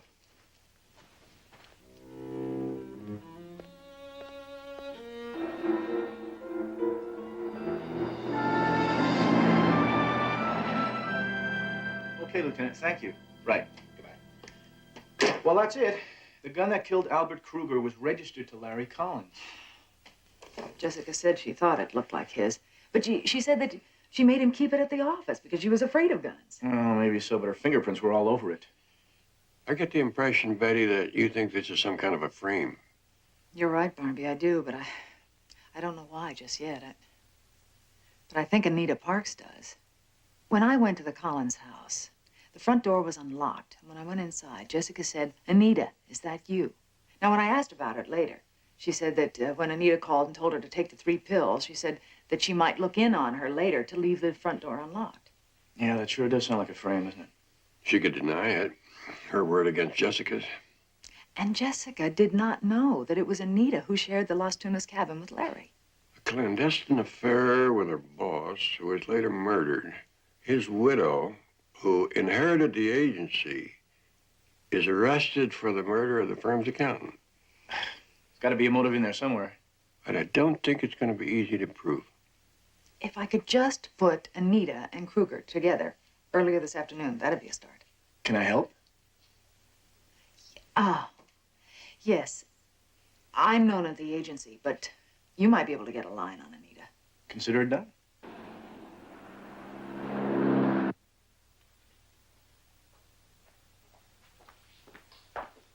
Betty, hi. I got here as soon as I could. What's up? Oh, hi, JR. I'm renting a safe deposit box. What? Well, I think we're onto something. Albert Kruger had an appointment yesterday afternoon with a Mr. Nelson.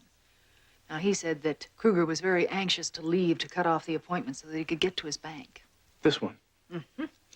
Nelson said he was very nervous. He thought it had something to do with the large envelope that he never let out of his hands. Did Nelson know what was in the envelope? No, but I got Lieutenant Biddle to do some official checking through the manager here, and he gave permission for this young lady to tell us everything she knows about the case. Mr. Kruger was carrying a large manila envelope when he came in. Be fun to look in a safety deposit box, huh? Mm-hmm. Oh, and get this. He came into the bank alone, but he left with another customer, a woman. Anita Parks. Oh, she had no appointments yesterday? She was out of her office all afternoon.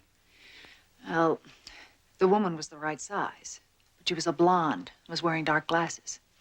The very large ones, you know. You think she could have been wearing a wig? I don't know. I only remember her because she came back so soon.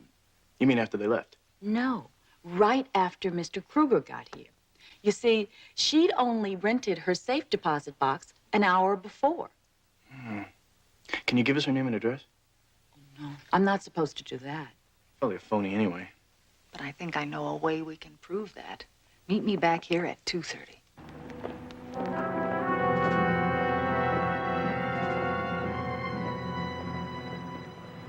And I've got you the very best defense attorney in the state.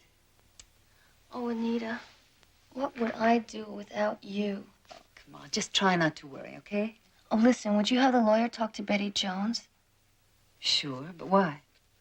Well, I'm not sure. It's something about Albert and some woman at a bank. Right now, Betty's trying to get a court order to open both of their safe deposit boxes. Oh, sounds very mysterious. Listen, darling, I really have to run. I'll be in touch with you just as soon as I can. Thank you, Anita.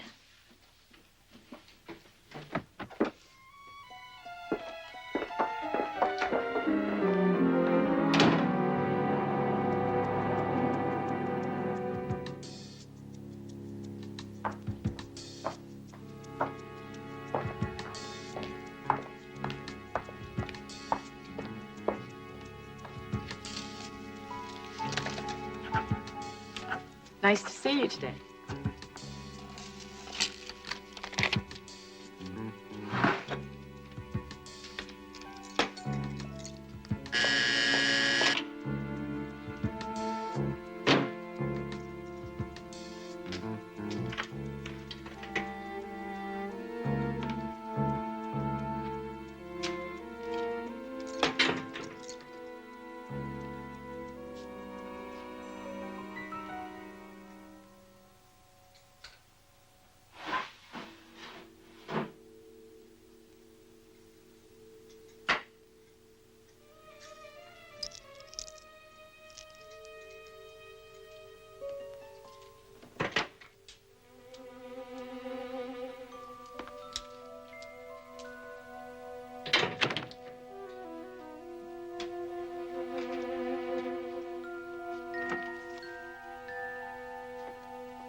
Hello, Anita.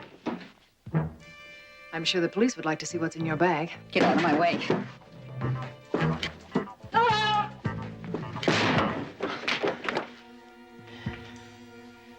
All right. Now, we'll just have a nice, quiet little chat until the police get here.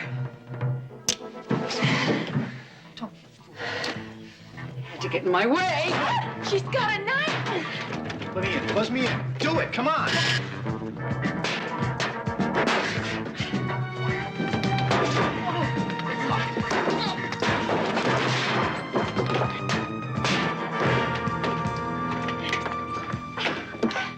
Okay. Are you all right? Betty, will you do me a favor next time? Leave a key under the mat.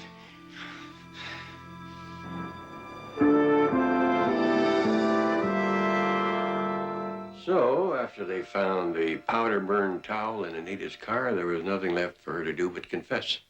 Particularly in the face of the evidence that she was keeping in her safe deposit box. Yeah, Kruger's letter was sure out of it. Well, what are your plans for the rest of your life, or hadn't you thought about that yet? I've had nothing but time to think about it where I've been. Are you going to run the agency yourself? Oh, no. I'm going to sell it. And since I'm not scared of much of anything anymore, I don't see why I shouldn't resume my acting career. Considering the scene you played with Anita, you should do very well. Yeah, well, listen, if you ever, you know, like, need a leading man, wait, here you go. How's it? You got a deal. JR, until that time, in the lingo of showbiz, don't call us. We'll call you.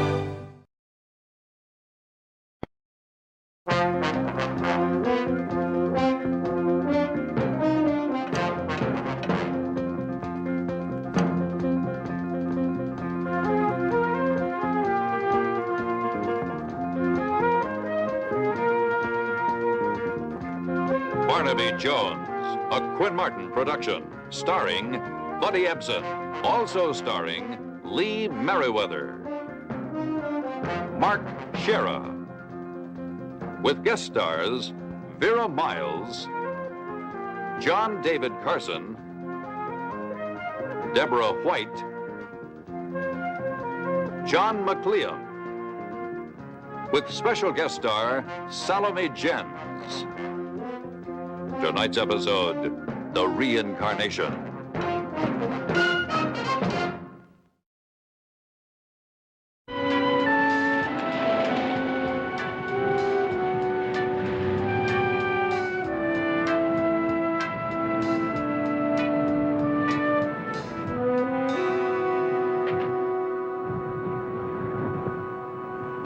Of all people, Dr. Welker, not having enough sense to stay at home with a cold. The older I get, the more my patients nag me instead of me them. 3 fingers of brandy for you. That's my remedy for what ails you. Now, you've got to follow my prescription for a change. Oh, Diane, what a lovely party. And you look absolutely magnificent. Thank you, Alice. Diane always looks magnificent. As a matter of fact, I'd say smashing. That's why I never give a party without you two. Oh, excuse me. Miriam, you old darling. There for a minute. I thought you weren't going to come. Diane, don't you know better than to say old to divorcee trying to score for the 4th time? I thought you and Greg had already settled on being married. Shh, not so loud. I haven't told him yet. You're impossible. At least I'm always in there swinging. But you, Diane, are doomed to drink your loving cups alone for the rest of your life. Now, don't start playing marriage broker. I'm only trying to be a pal. How in heaven's name do you ever expect to land another man if the first thing the poor fellow sees when he comes in this mausoleum is that thing staring out at him? Yes, I guess I should move it. I will one day. Where's Gwen? Oh, no. That can't be your little niece from San Francisco. Hi, Aunt Diane. Gwen, where have you been? I just went to freshen up. Hi, Miriam. It's good to see you again. It can't be more than 3 years since your last visit here to Lake Crispell. And look at you. She brought her boyfriend, too. They're going to spend a couple of weeks with me. By the way, where is David? Isn't it about time I met him? He went into the village on some business. Thought he'd be back by now. There he is.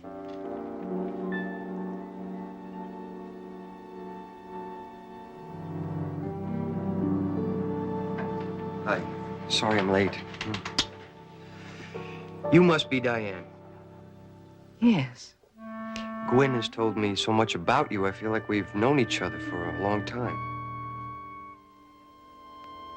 David, this is Miriam Powers, a friend of Diane's. It's uncanny, absolutely uncanny. Afraid I don't understand. Something wrong? Diane, don't tell me that you don't see the resemblance. It's positively chilling. I knew there was something familiar. You're right. Hey, what is this? A gag or something? No, David. That's my Uncle Thomas. It's a self-portrait that he did not long before he died. He was a very good artist. David's an artist, too. Oh, now, you really must be joking. Sorry, but it's true. Matter of fact, I was just in the village trying to get the gallery there to show some of my stuff. Wherever did you meet this young man, Gwen? He's a senior at Rutledge. We were in an art history class together. Oh, Diane, that reminds me. The books. I promised David I'd show him Thomas's art book collection. Oh, yes, of course. In the library. Nice to meet you. Darling, let me get you a little stronger drink. I have to talk to you, Diane. What? What is it? Well, not here. It's important and private.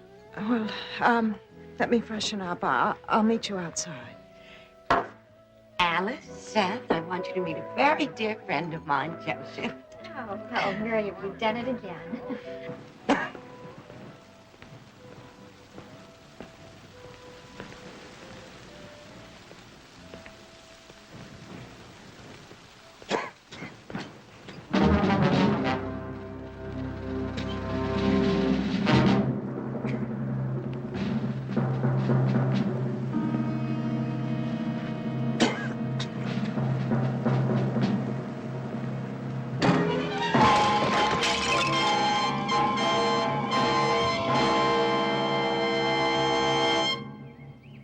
California Meridian Insurance in for a big payoff on the dock?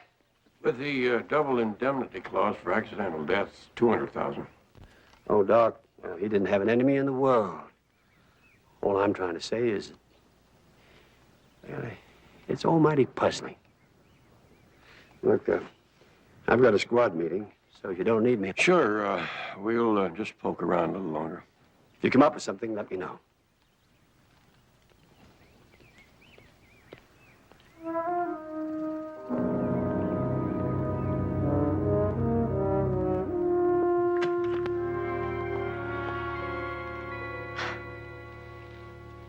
Diane, I didn't mean to startle you. What is it you want?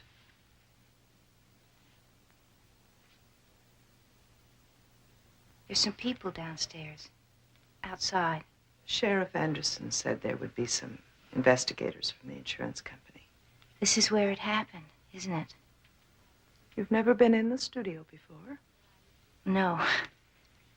When I would visit as a kid, I was too afraid.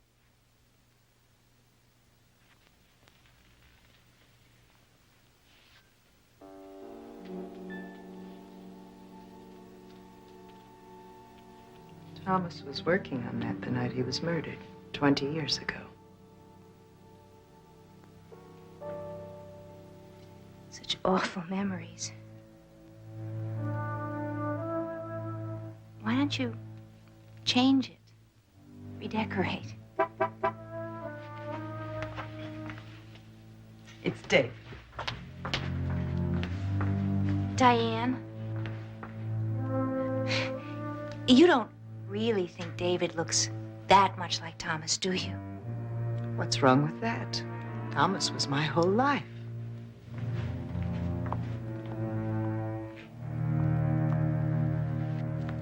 I wish I could tell you more, but I was in the library with Gwen when they found the body. Where is the library? Towards the back of the house. And you didn't hear the crash of that pot hitting the ground? I heard a lot of things in the library. Noises from the party and the wind.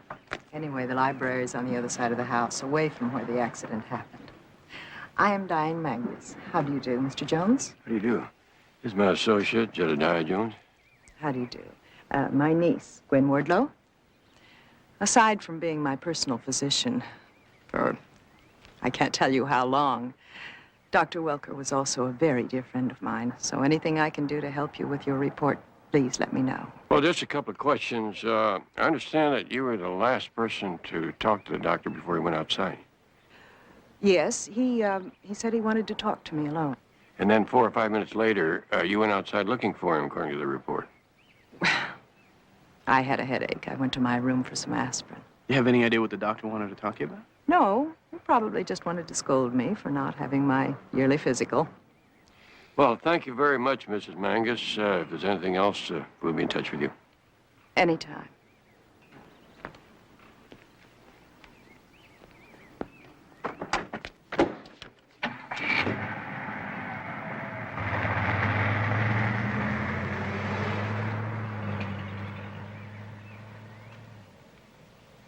Well, anyone for lunch? Sounds great. But if you don't mind, I want to take Gwen into the village. Something I want to show her. That gallery has decided to hang some of my pictures. Oh, David, that's marvelous. You don't mind, do you? Oh, of course not. As a matter of fact, I'd like to go with you. I'd like to see some of your paintings. Then what are we waiting for? Come on.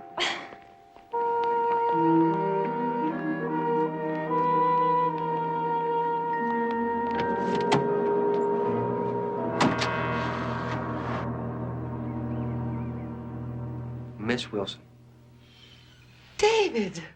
Oh, I know I said I'd make you famous, but you've got to give me more time than this. Oh, I just wanted Gwen and Diane to see your place. See his paintings hanging on a gallery wall, he means. Very nice, but not as good as David's. He's a real find. Which ones are David's? None of these. You haven't hung them yet? I haven't had a chance to. They're over here.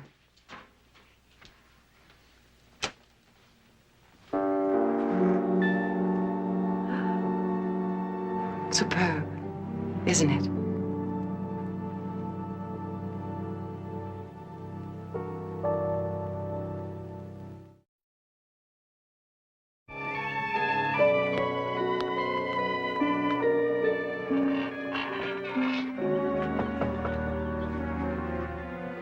Hello? Are you the people from the insurance company who called yesterday? Right, you must be Karen. J.R. Jones, how are you? This is Barnaby Jones? How do you do? I hope we're not intruding on your lunchtime. Well, that's okay. Since Doc Welker died, all that's left for me to do around here is close out his practice. You worked for the doctor a long time. A little over 3 years. Then you ought to know whether there was anything unsettling him, any personal problems. He seemed okay to me. There's this notation in the sheriff's report, something about a break-in on the night the doctor died. Yeah, the report indicated that some narcotics were stolen. Hopped up drug addicts, probably, who were passing through town. We get them once in a while. Well, they sure went out of their way to make a mess of things. Why out of their way? They tore through the old file room looking for the stuff. We've never even kept drugs back there. You mind if we take a look?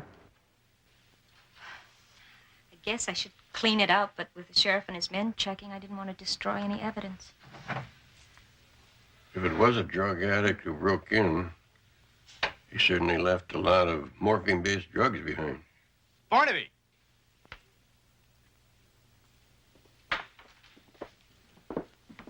Look at this. This cord has been cut.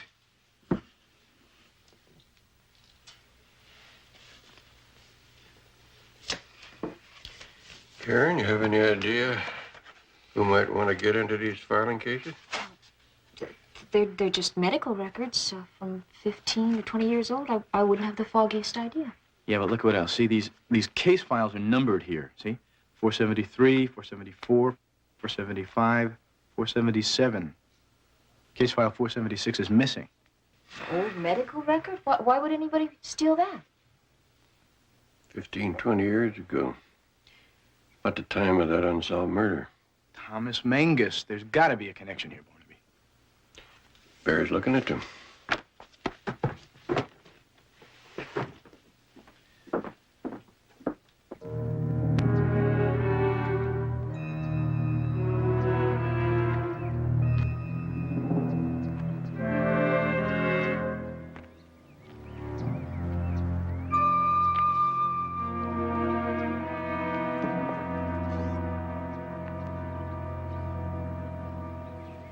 Did you always want to be an artist, David? Hi. Hello. Yeah. For as long as I can remember, I guess. My father taught art, you know. May I?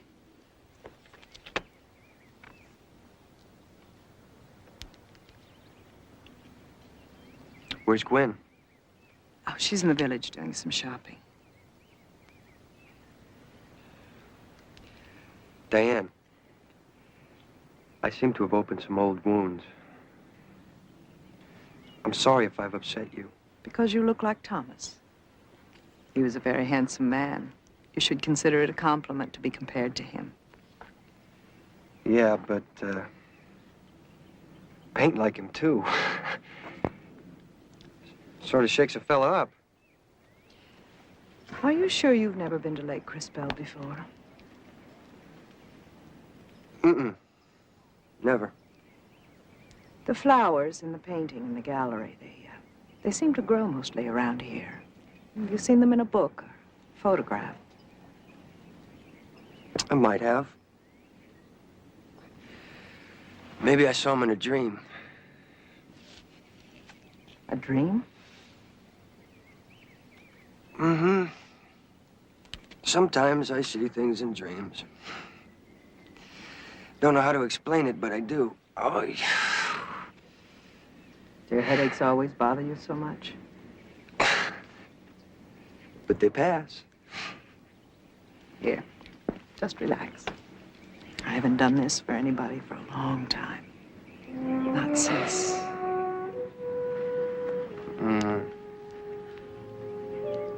You do have the touch, all right. I used to be quite good at this.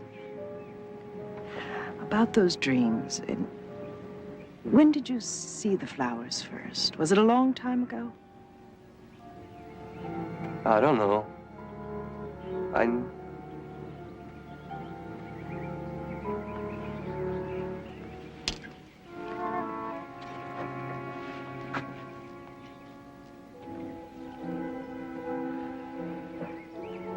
Was there ever an island out there?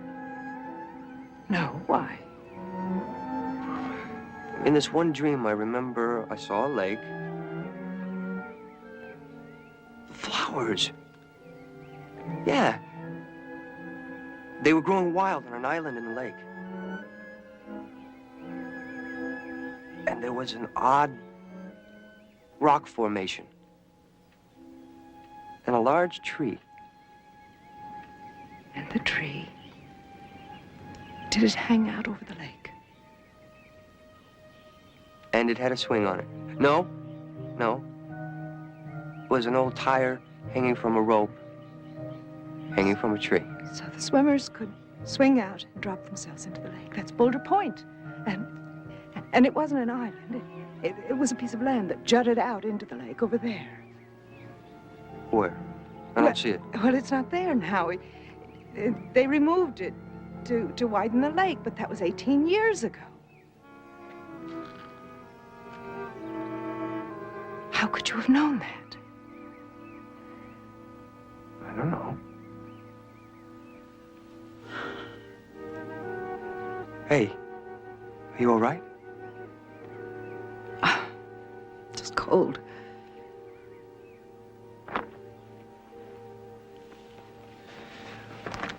I better go in. This coroner's report on Thomas Mangus. Why wasn't it handled by Dr. Welker? He was a local medical examiner, wasn't he?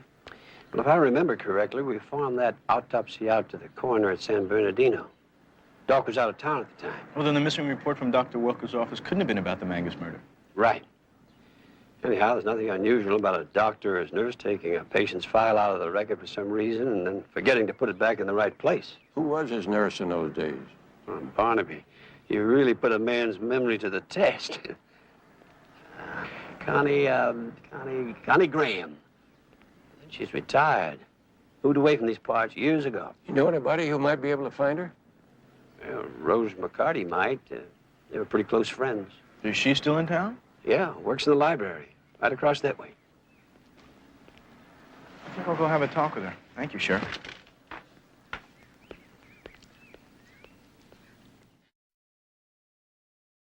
Well, thank you very much. And when I see Miss Graham, I'll definitely give her your regards.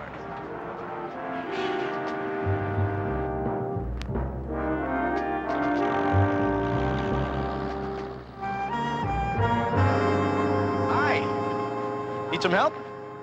Hi, JR. Thanks. Where's your boyfriend? David? Is there more than one? Well, he's out by the lake or somewhere. Well, he's taking a chance, isn't he? Letting a pretty chick like you run around loose, huh? Thanks, I needed that. You two having problems? No, it's all right.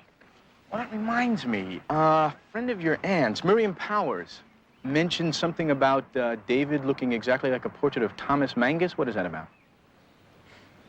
It's true. He has a bizarre resemblance to my uncle.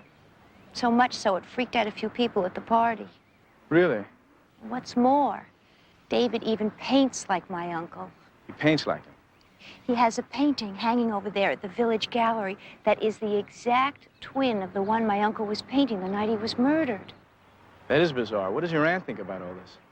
Well, she tries not to show it, but she's pretty shaken up by it. Me too.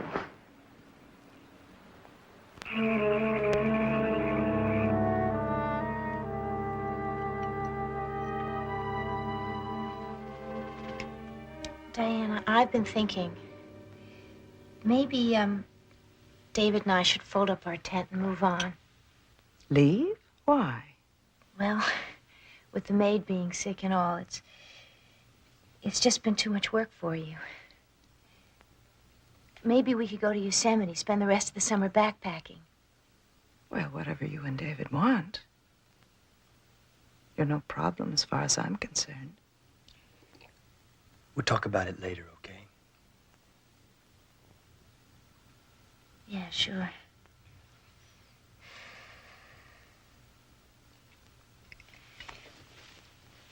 I'll get us some more coffee.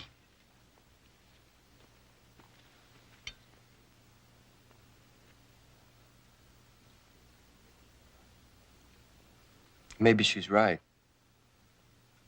Maybe we should leave. David, I want to show you something.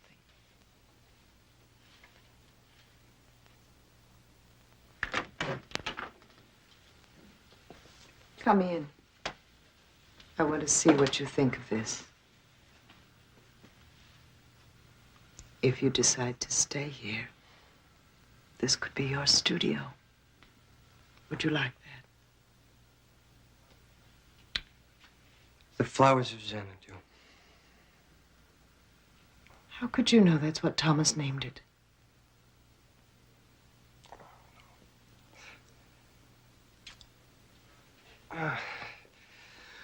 Gwen must have told me. How could Gwen know he called it the flowers of Xanadu? I never told her. I never told anyone.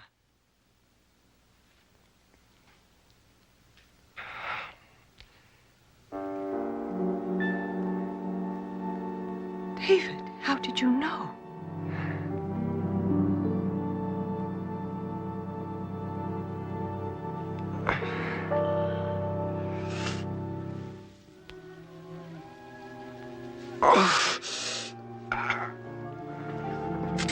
God, what have I done?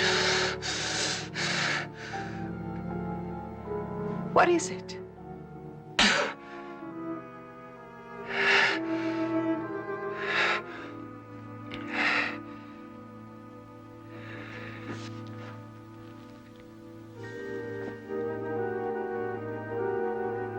are you doing here? David, what's happening? Are you all right? I told you never to come into my house again. What are you doing with that knife? Put it away. What are you, crazy?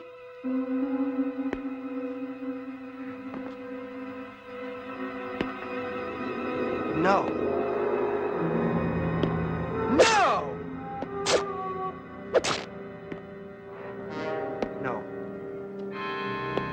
Don't. Don't kill me.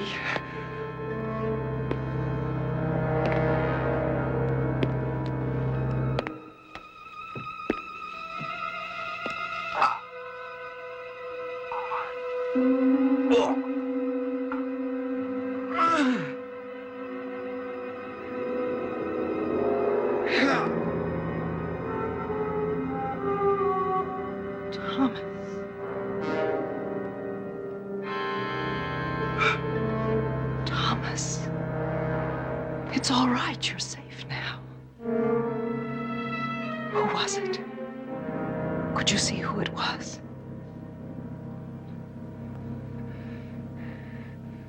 You've come back to me, Thomas. That's all that matters. That's all that matters. This picture Glenn told you about? Must be. It's kind of a kinky sort of style, isn't it? I imagine they said the same thing about Chagall, Dali, Picasso. A very astute observation, Mr. Jones. Oh, Estelle Wilson. How do you do? I don't mean to try to pass myself off as an art expert, but looks like a fair sample. The kind of work came out of the 50s and 60s. Yes. David Burke is following in a very fine tradition. You know anything about him? He came in 2 or 3 days ago, showed me his paintings. That's all I needed to know. Do you have any idea when he painted this? It isn't completely dried through, so it had to be within the last 3 to 6 weeks. But believe me, at $350, it's a steal. Well, I'll think about it. Unless, of course... I'll give it some thought, too. Thank you very much for your time, Miss Wilson. Please, come back anytime. Thank you.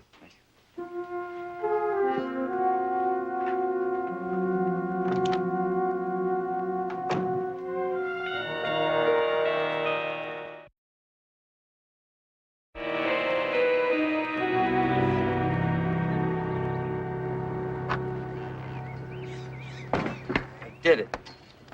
How about that, huh? And on the first try. You said you'd never sailed before. An admiral couldn't have done it better.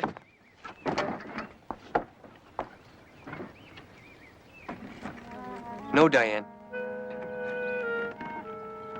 How many times I gotta tell you, you figure 8 the rope when you're tying off a boat.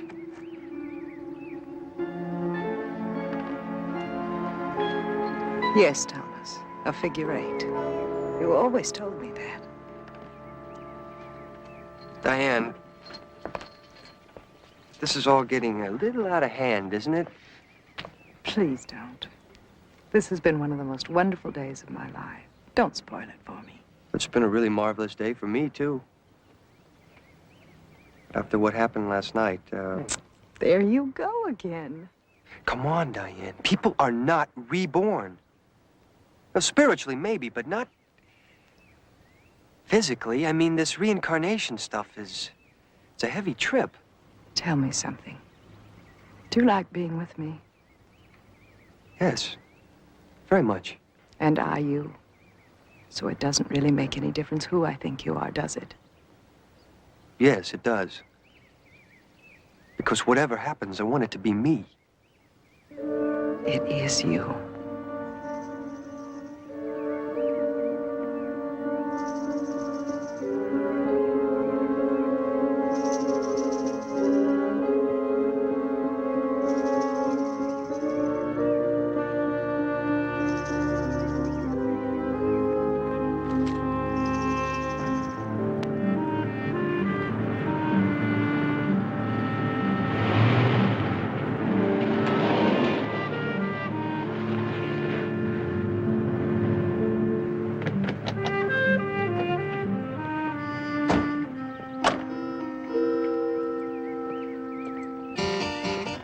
Gwen! Yes. What is it? I'd like to talk to David. Is he around? David? What's the matter? You having boyfriend problems again? It's unreal. You're not going to believe it, but it's true. She's taking him away from me. You can't be talking about David and your aunt. Yeah. And she's almost twice as old as he is. Gwen, are you sure you're not just imagining this? No.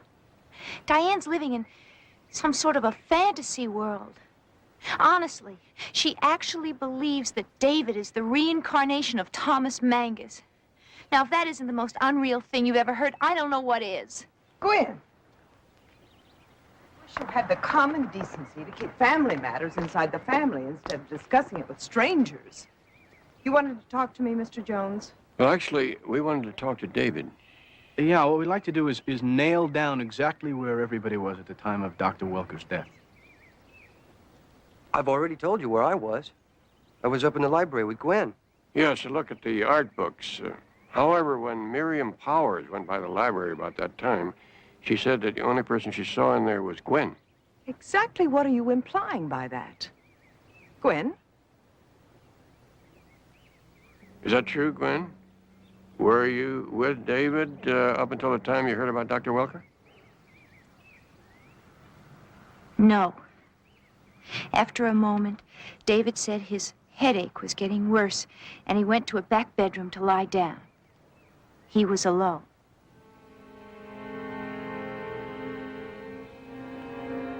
That may be. But you don't have to make it sound like you just caught Jack the Ripper in a lie. You don't hate me that much, do you?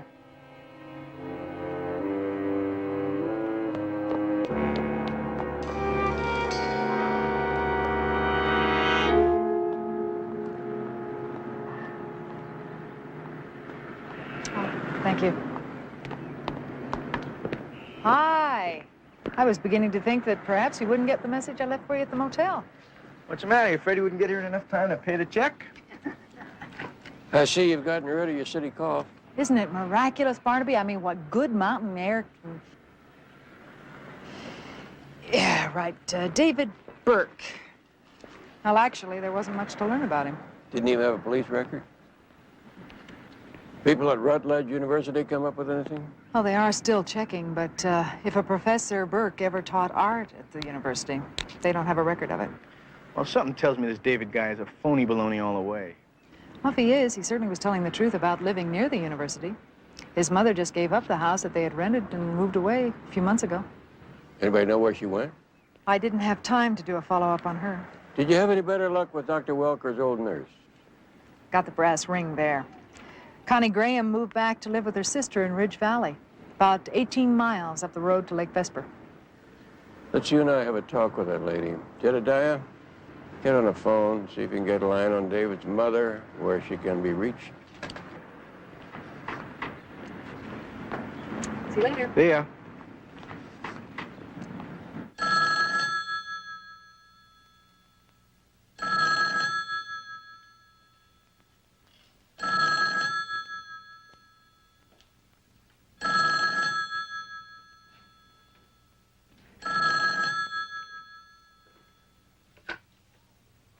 Hello? We're in Las Vegas. Darling, who are you talking to? I figured an occasion like this calls for champagne. I'll be right out. We did it. We got married. David, you've made me very happy.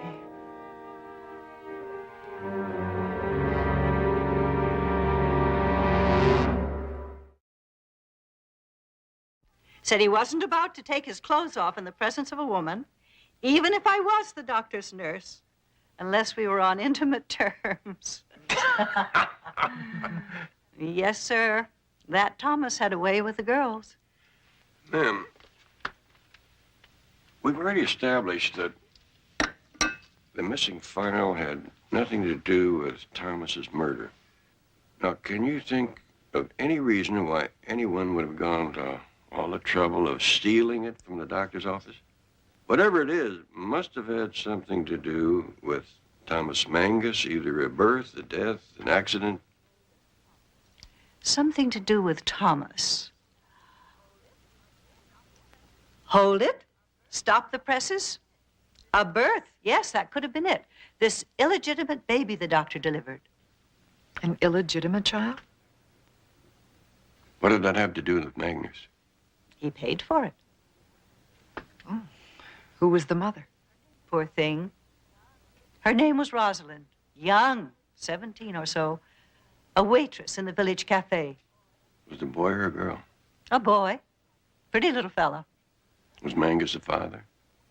Doesn't have to be his mistake for him to have paid the bills. Could have been for a friend. Anyway, Thomas was killed a few weeks later, so I guess we'll never know.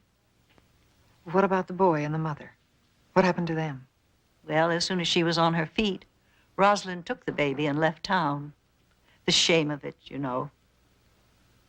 Never saw either of them again. Do you remember what Rosalind's last name was? No. But it would be in that missing file if you can find it. I don't think there's much chance of that. Can you think of anything that might give us a lead? Do you have any ambitions? Anything odd about her? Odd? She wanted to be an artist, if you call that odd. Some do. And yes, there was something else in that file about her leg. She broke her ankle in an auto accident. It never healed, and she wound up with a limp. The lady that recently opened the art gallery in the village walks with a limp.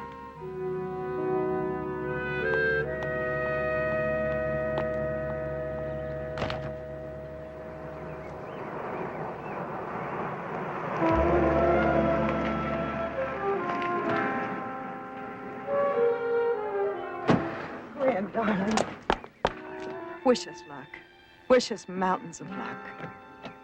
What happened? Thomas and... Well, you'll never believe this, but we got married. See? You what? Yes, we flew to Las Vegas. It all happened so suddenly. Oh, Gwen, don't look at me like that. I know how you must feel, but please, be happy for me. Yes. Well, you need all the luck you can get. You're leaving? Oh, you don't have to go. Get off it, Diane.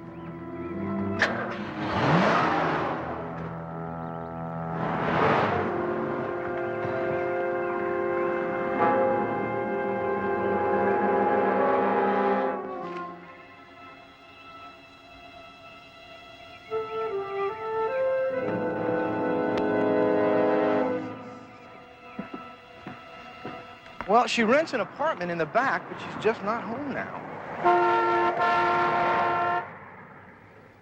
Gwen! Wait a minute! Where are you going? What, are you leaving town? I seem to have outworn my welcome, or vice versa. How's your investigation coming? Well, it's coming. It's coming. Let me ask you something. Did you ever see David with the lady who runs the art gallery before she came to Lake Crispell? No. But if that's who you're looking for, I think you will find her up at the Mangus house. Are you sure? I just passed her on the road. She is probably going up there to congratulate her star artist on snagging himself a rich wife. Wife? What are you talking about? David and Diane. They got married last night. We better get right up there. Betty, tell the sheriff to meet us at the Mangus house.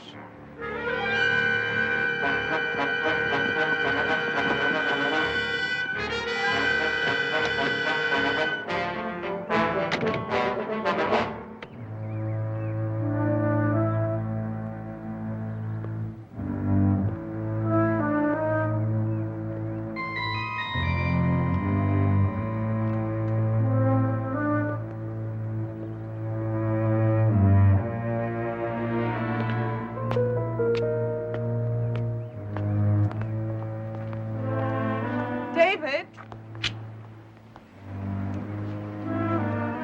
I really don't feel like going sailing right now. Can't we go out on the lake after lunch?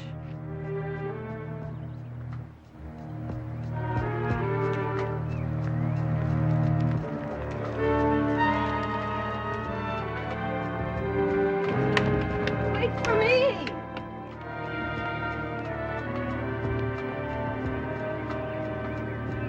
David? David! What kind of a crazy game are you playing? Listen, if you're trying to frighten me, you're certainly doing a good job. David?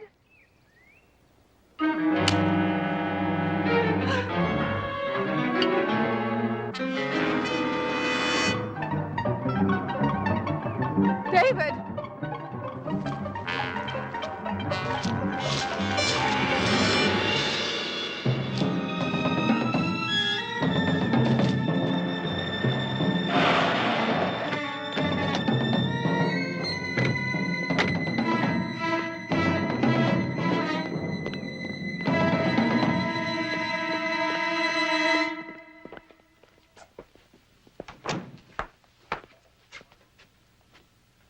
Barnaby?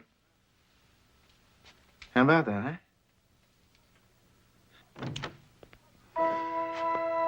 What are you doing here?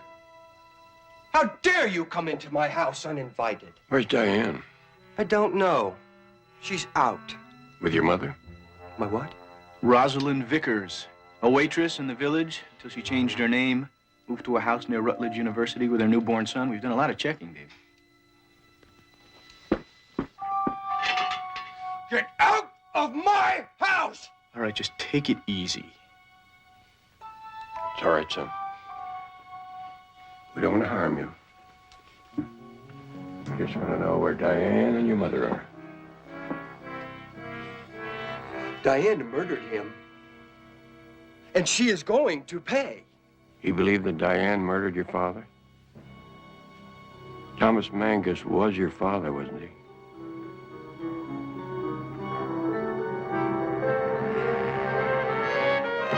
No. Me. She murdered me!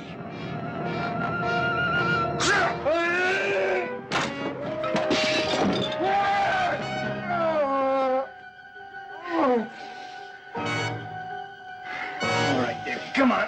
It's all over.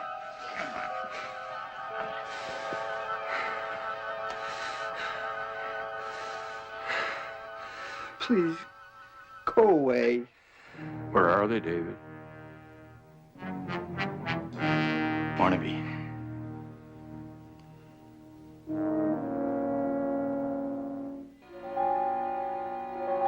Let's go. Come on, David. Why are you telling me these awful lies? It's true. What I've told you is true. When Thomas found out I was pregnant, his feelings about me changed. He'd never marry me, he said, because he would never leave you. But it was I who had his son. No, no more, please, please. And then that night, I came to the house, pleaded with him one last time for the sake of my son. He offered me money, anything but what I wanted. A father for my son. You killed him. Yes.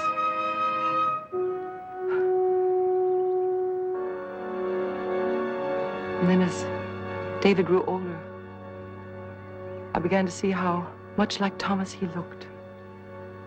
Is that when the idea came to you, Rosalind? Stay back!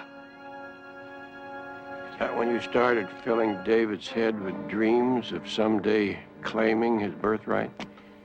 The Mangus name and everything that goes with it? It was all so easy. Thomas used to come to me, tell me everything, every intimate detail. I know more about you and your life than you did. And you use it all to destroy your son's life. Look at him.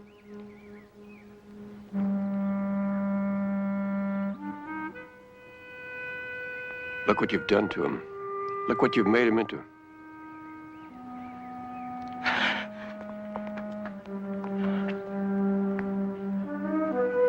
David, don't listen to them.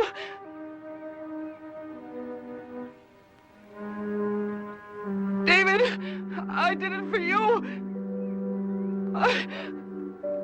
I did it all for you.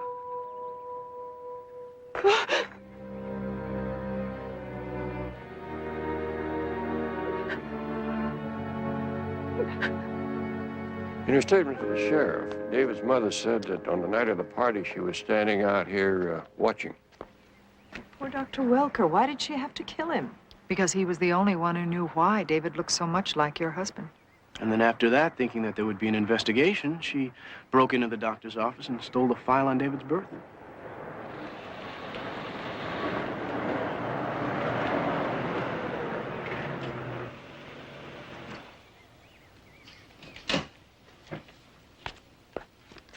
I just came from the sheriff's office.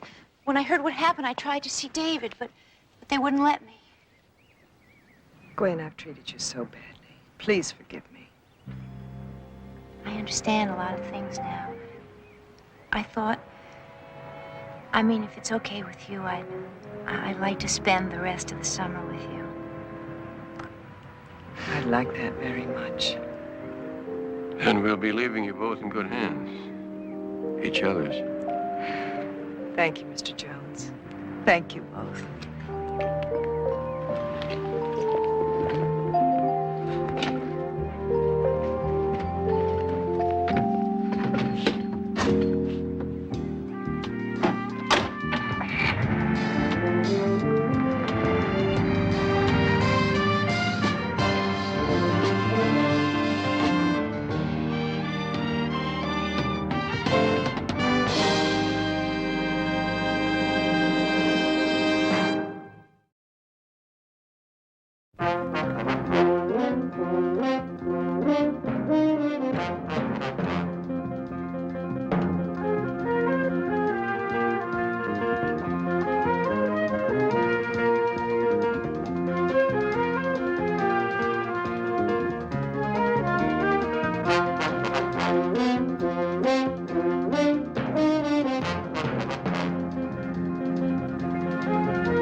Barnaby Jones, starring Buddy Ebsen. Also starring Lee Merriweather, with guest stars Andrew Duggan, Rennie Santoni, Victor Holchak, George DiCenzo. Tonight's episode, Foul Play.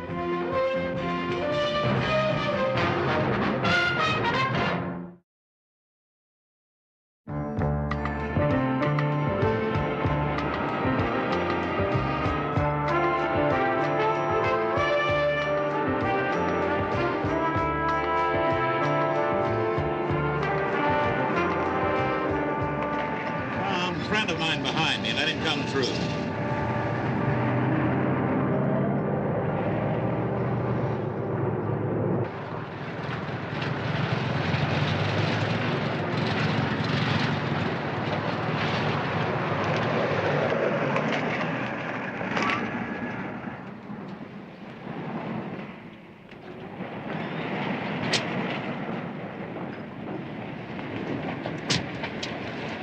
Private entrance to my office. Nice to have made it big.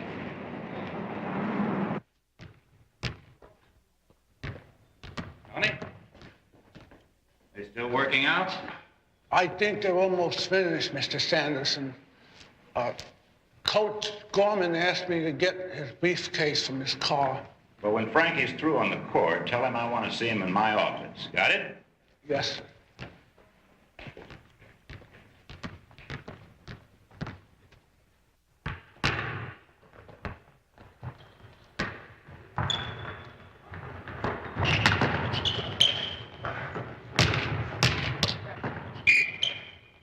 Hold it! Are we past now, Gifts, Hutchison? Mills, you married to that corner? Come on, move it! Move it out!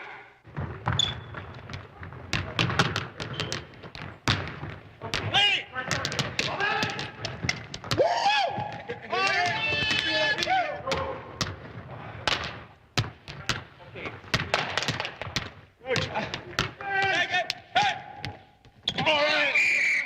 That's it. 10:30 tomorrow. Hey, Frankie? They want to see you upstairs. Big Bill wants to see you, Frankie. Maybe it's important. Thanks, Tony.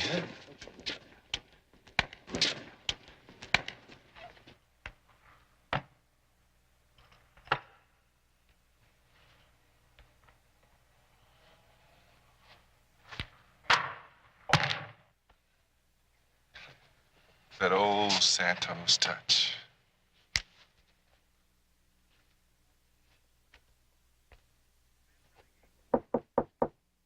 Come in, Frankie. Mr. Sanderson?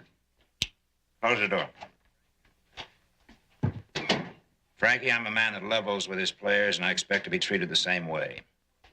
Sure, Mr. Sanderson. In your last year at Western Pacific, you led your teammates to an unbroken string of victories leading to the championship game. You also won that game, though not by the margin people expected.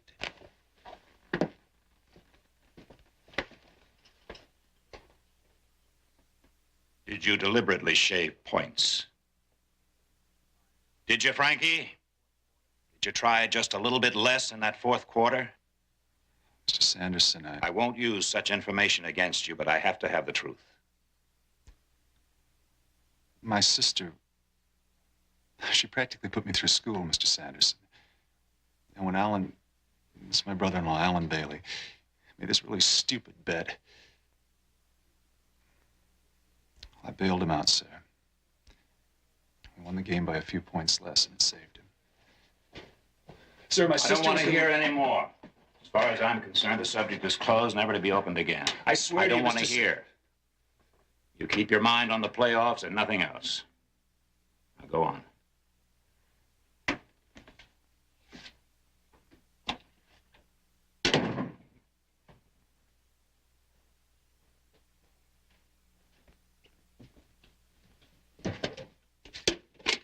All right, Bailey.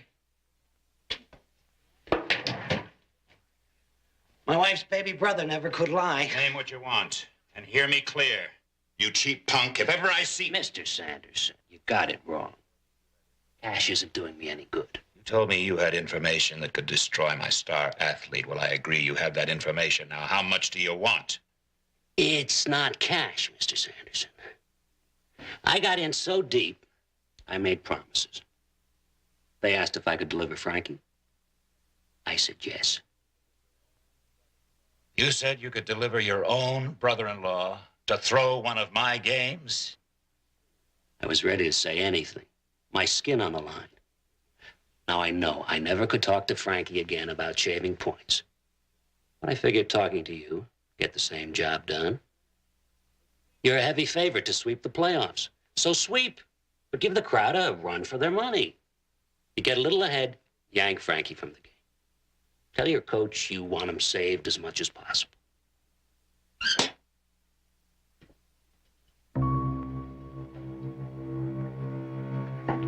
Get out of here.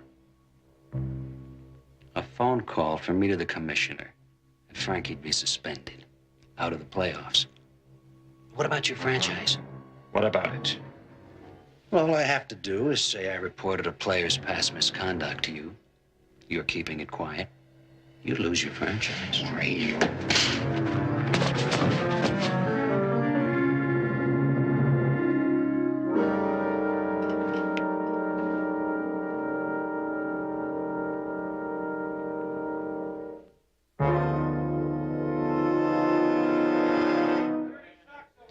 Tony, Mr. Sanderson's on the phone for you.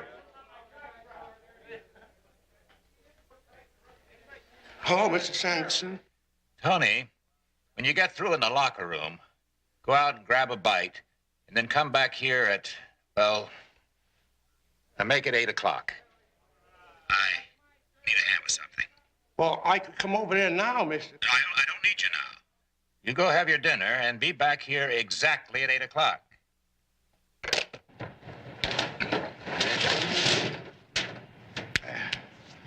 Boy, must have cleaned out your whole office, Mr. Sanderson.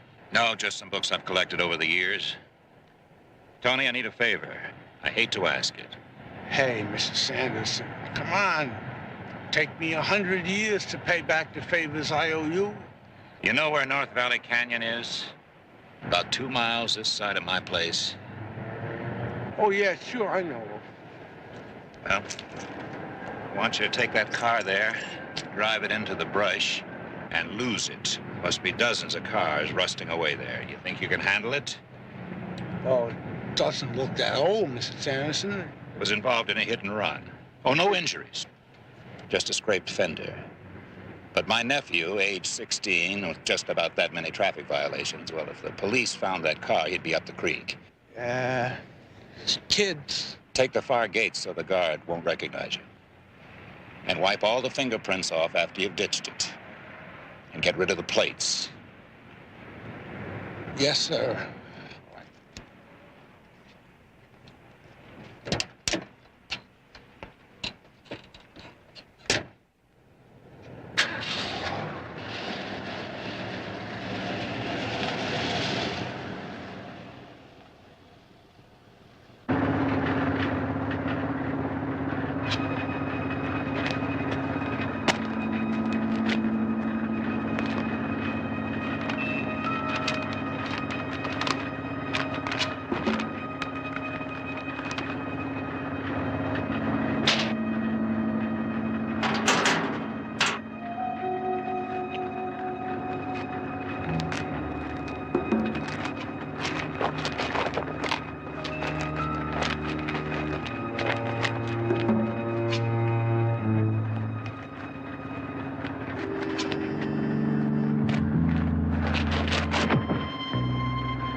Police asked if Alan ever disappeared from home before, and I had to admit he did.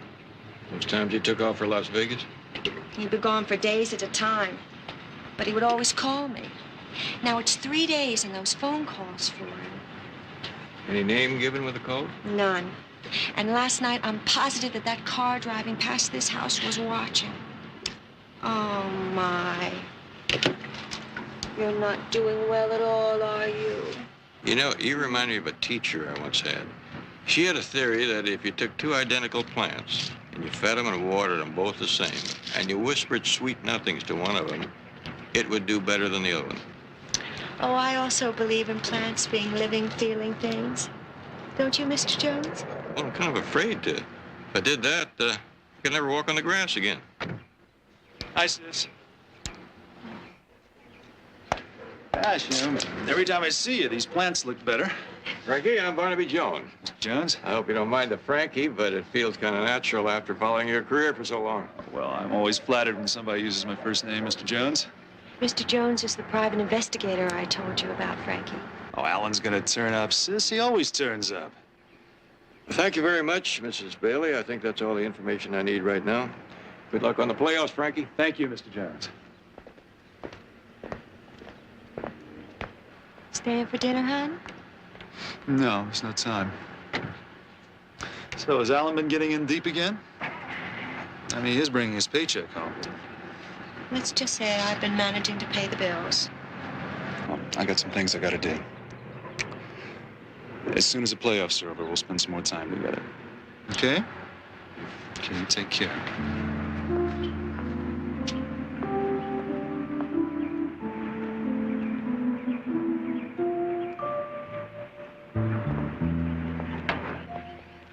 can go right around to the patio, Frankie. He's only on the phone with reporters. Okay, thanks, Tony. I'll just be a couple of seconds. Of course you can quote me. There's not a single injury on the team. Not among the starters, anyway. Yeah? Yeah? No, rumors, Bob. On that Miami News Service. I'm having a late breakfast. Help yourself. You know how they like to stir things up down Magnolia Way. Yeah, you do the same. It's the fourth call I've gotten wondering whether we're using our regular lineup. You look tired. Well, I haven't slept too much, Mr. Sanderson, since we talked about that college Told you game. to forget it. Well, something started bothering me, sir. You see, last Sunday, my brother-in-law disappeared. That the lame brain that talked you into shaving those points?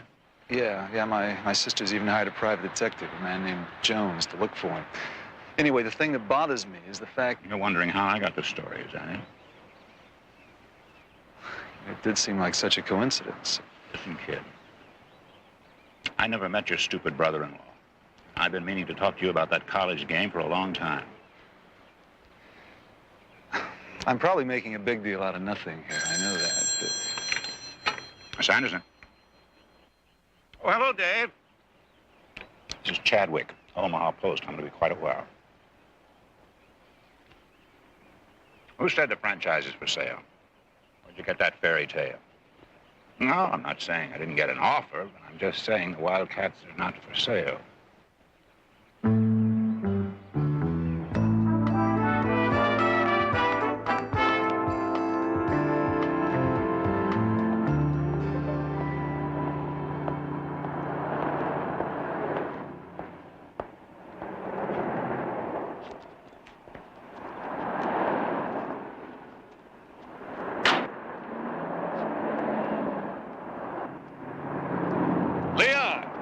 Last I heard of you, you were tending bar and you got a rap for selling to minors. Doing any better? Listen, Mr. Jones, don't remind me of that ripoff. How can you tell age today? He's 6'2", she's wearing a D cup. Your stories always touch me, Leon. The lot manager says last Sunday at 4 o'clock was the last time he saw anything of Alan Bailey. He's lucky to have seen him on Sunday. But with Bailey picking up a paycheck on Saturday. The ponies aren't running locally. He's probably up in Las Vegas sweating over some crap table. Some people are looking for him. Las Vegas isn't exactly a town that affords any privacy. Any information on Bailey will be appreciated. Not enough?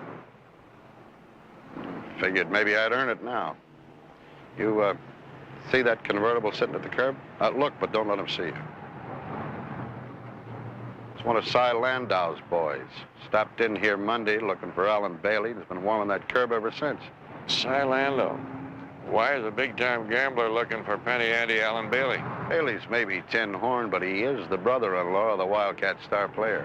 You know, I don't know, maybe it means nothing, but I figure that earns me the 20.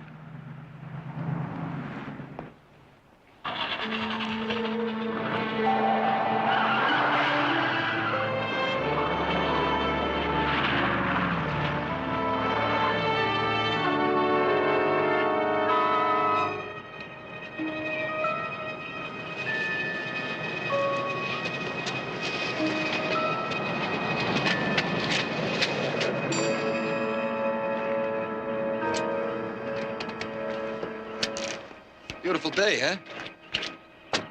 Kind of reminds me of Central Park. I used to be on the track team, PS something or other. Every morning for 1 hour jogging. Who are you? Cy Landau. That's unimportant, Frankie.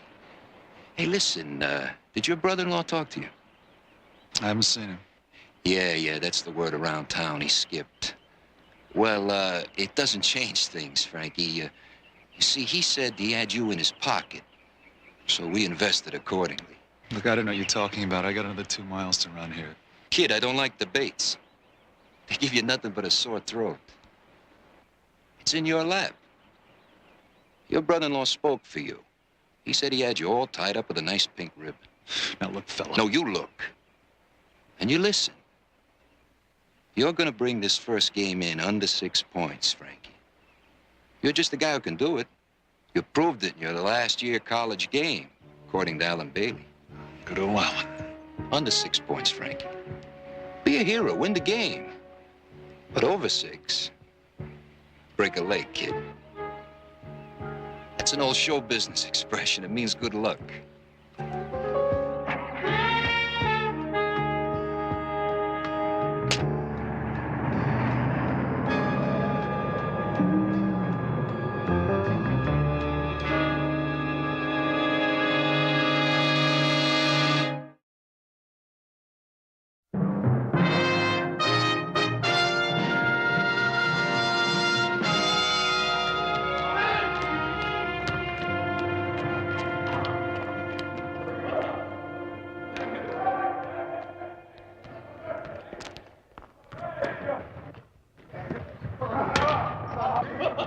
Frankie's hurrying his shots.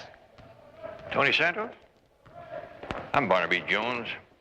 You don't know me, but I was sitting right about here one night 6 years ago when you broke the year's record for rebound. I got hurt after that.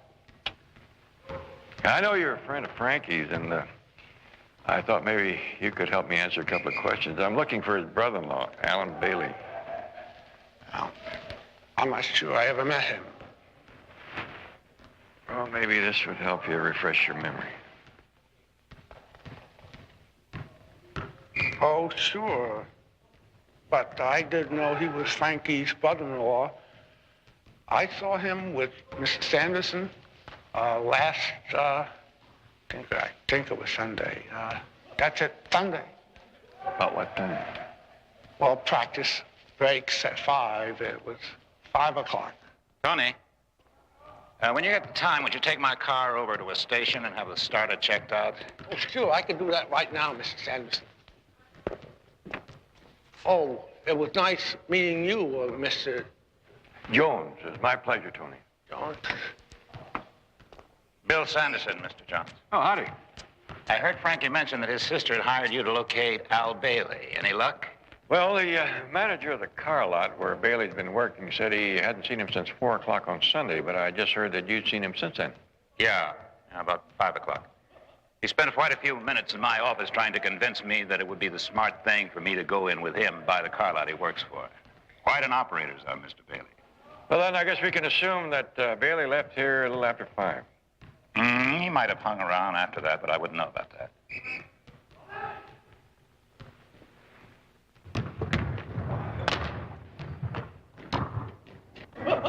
Like Frankie's having an off day. It happens. Anything else I can do for you? No, not a thing. Good luck on the playoffs. Thank you.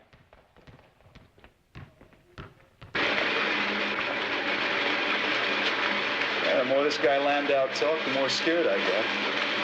You know, the thing I can't get over is how Alan could tell a guy like Landau he's got me in his pocket. Brother-in-law's a jerk. He knew he couldn't produce you to square off things with Landau. That's why he's hiding out someplace. There's something you should know. I did get the information about your last college game from your brother-in-law. Al Bailey was in my office for about 5 minutes last Sunday, using the knowledge he had against you to blackmail me. So I paid him off. Mr. Sanderson, you shouldn't have done that. Sir, I would have rather gone to the commissioner myself and finished this whole thing once and for all. But your teammates would also suffer. They battled for a whole year to get into the playoffs, and then you suspended? I just wish I could come clean about all this without hurting anybody.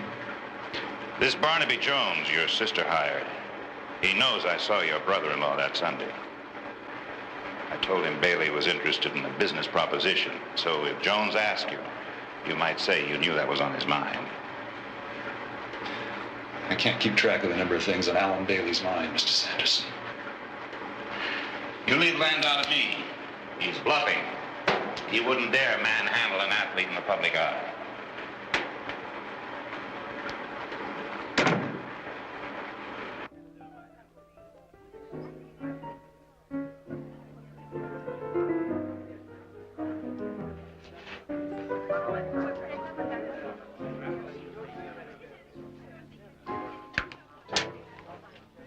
Tony? Oh, Mr. Jones. Mind if I join you? No, sit down. Hey, it's a nice place. Bet they got a picture of you somewhere on the wall. Well, it's right over the bar. They put it up my rookie year. Tony, the mystery deepens, as they say, about the disappearance of Alan Bailey. Seems he left the stadium about 8 o'clock Sunday night. That's according to the guard who was on duty who saw his car leave then.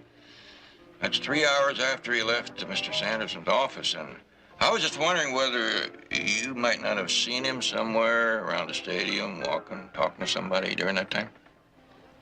No, I don't remember. What time do you leave the stadium? It was after 8 o'clock. I remember because I had to help Mr. Sanderson move his locker. His locker? Yes, it was full of books and things. He gave the locker to me. I have a room by the garage at his house. You know, I just can't understand why nobody would have seen Bailey during that 3 hours around the stadium. Well, maybe he wasn't in the stadium. Or maybe he just left his car while he was having dinner. I do that sometimes. I go out to Walkgate, have dinner, come back for my car. Because that way it saves time trying to find parking space over here. You know what, Tony? I never thought of that. Well, don't tell too many people. I just wish I could come up with as good an explanation of why he abandoned his car in North Valley Canyon. North Valley Canyon? Yeah, I just came from there. The police found it this afternoon. They were going over it for fingerprints. The police aren't sure it was Alan Bailey's car, though, right?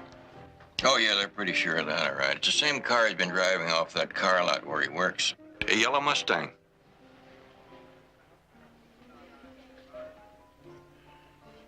Something wrong, Tony?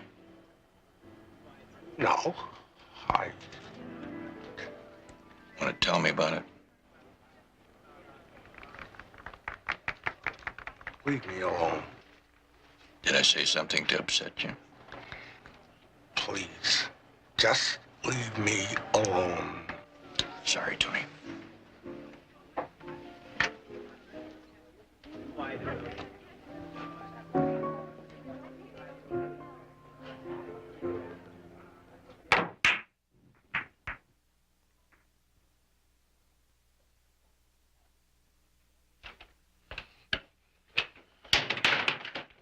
You said it was your nephew's car.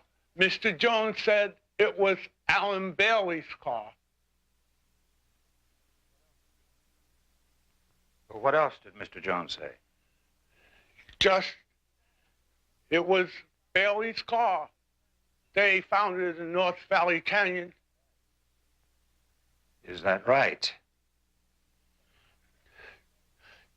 The locker, Mr. Sanderson. I keep thinking how heavy it was when we moved it from your office. Of course, it was heavy. It was full of books. Oh, well, when I got back from the canyon that night, I found it by my door. There was just a few books in it. I told you you can have the locker and the books. Are you puzzled? I mean, carrying it from your office, it was heavier than just a few books could. Of course it was. That's because I removed most of the books to my library, and the books that were left were yours. Now, come on, relax, be comfortable, have your drink, sit down. Did you tell Jones about driving the sports car into the canyon? No. I got so upset. All sorts of things going through my mind. Me hiding Bailey's car and everybody looking for him. I know, Tony. It's confusing, but you just have to trust me. Was there anything else that was said between you and Mr. Jones? That was all. Except they were looking for fingerprints in the car. You wiped off everything that you touched, just as we discussed. Maybe. What does maybe mean? I don't remember. Maybe I forgot. Blockhead! I'm sorry, Mr. Sanderson. I'm sorry too, Tony. You've been so good to me, Mr. Sanderson. I hate to make you mad at me. I'm not mad at you, Tony. Just wish there was a way out. A way out? I want you to think very carefully. Is there any possibility that you did wipe the fingerprints from the car? Oh. The more I think of it, the more I know I forgot.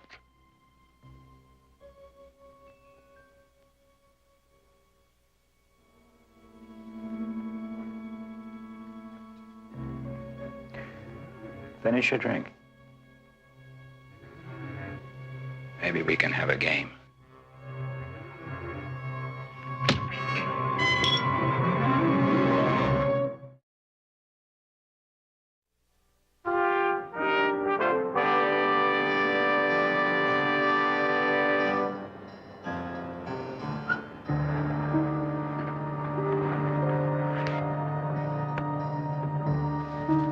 Well, his wallet's gone, wristwatch, not a penny in his pocket. They even took his shoes. Why would Tony Santos be walking around in this part of town? I don't buy that mugging theory, Lieutenant. Give me something better. I've got anything better. You found Tony's fingerprints on Bailey's car. That means he drove it into the canyon brush. Why? That's what I'm gonna try to find out.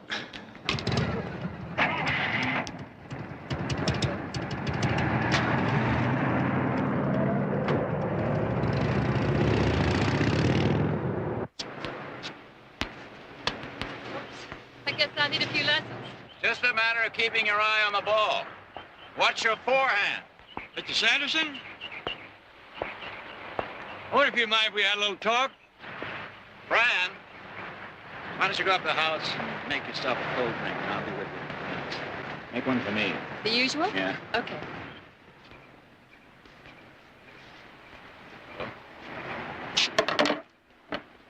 I didn't mean to break into your game. I rang the front doorbell.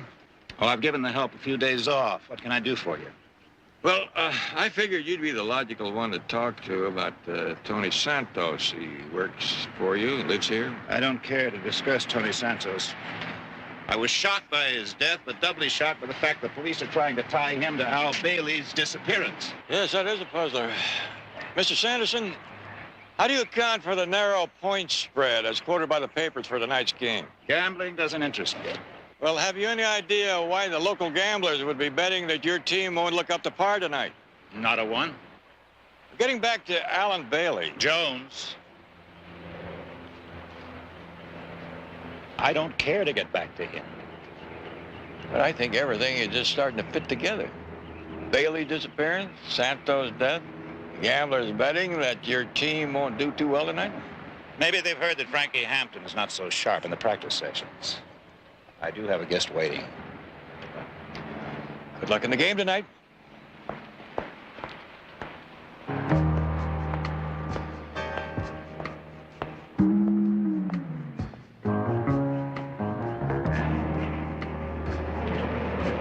Call it 7 by game time.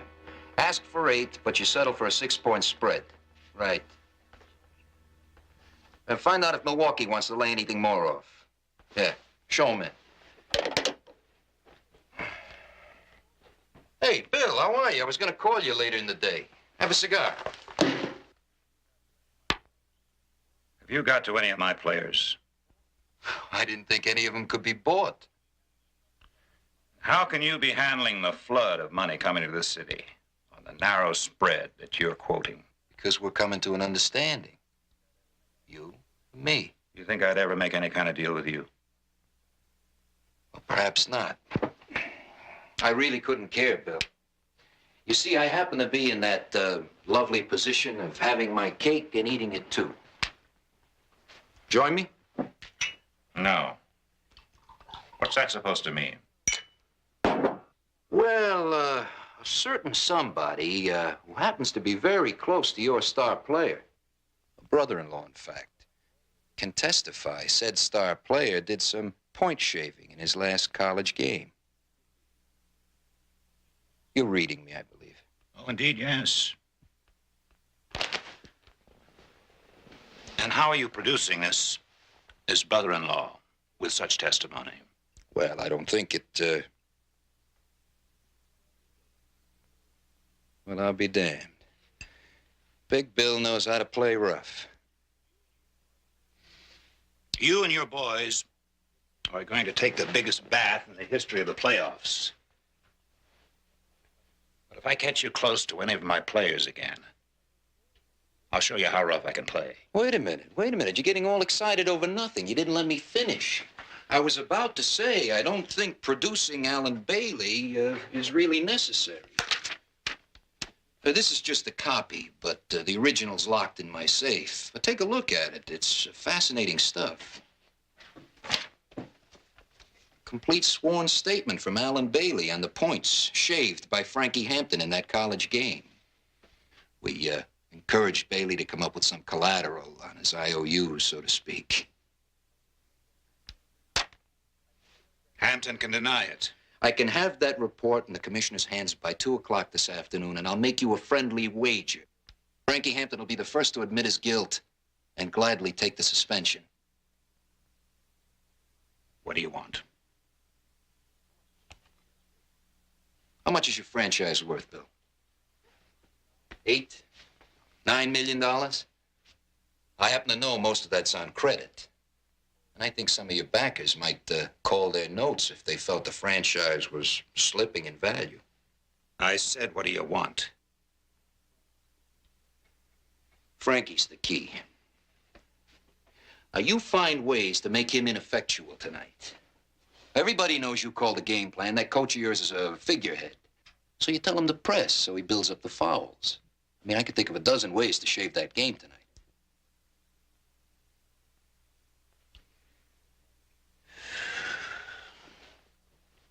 There's going to be a problem. I'd say you're a pretty good man at disposing of problems. Take Alan Bailey for one example. I need a flat-out answer, Bill. All right. But there's going to be a problem. Mutual. Detective named Jones. Barnaby Jones.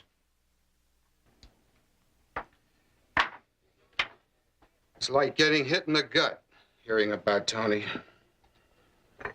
Did you talk to him that Sunday night he came in here for dinner? Yeah, we always had a few words. Like, what's new, like that. Did he seem like his normal self? Yeah, I guess. Didn't seem worried, like he was having to do something he didn't want to do? No. He was just killing time after he ate. Only thing he had on his mind was doing something for Mr. Sanderson. Killing time. He had to be in Mr. Sanderson's office at exactly 8 o'clock. Did he use those words, exactly 8 o'clock? Sure. I remember because he kept asking me for the time. Thanks.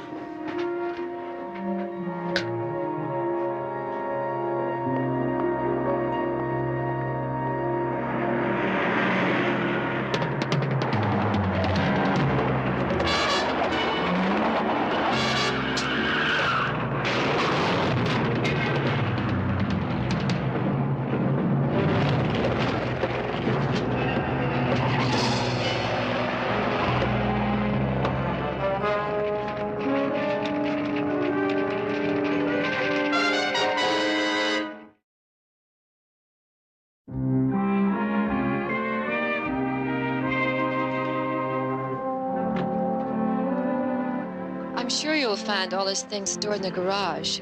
I saw them moving everything from his room this morning. But Mr. Sanderson can give you more information. He's at the sports pavilion. First game's tonight. I know where Mr. Sanderson is.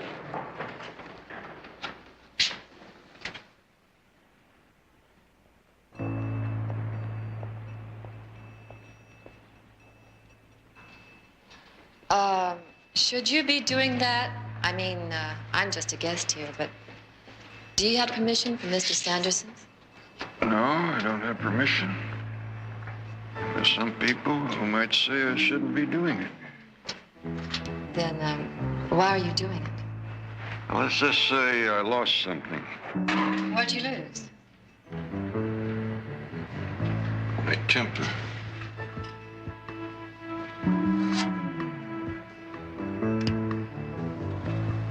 Would I sound stupid if I asked what this is all about? No, it's a perfectly logical question.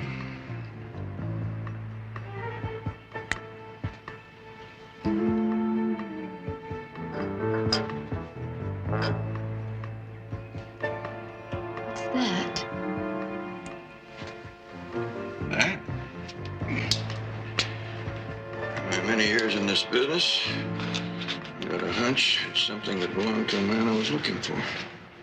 It's called blood.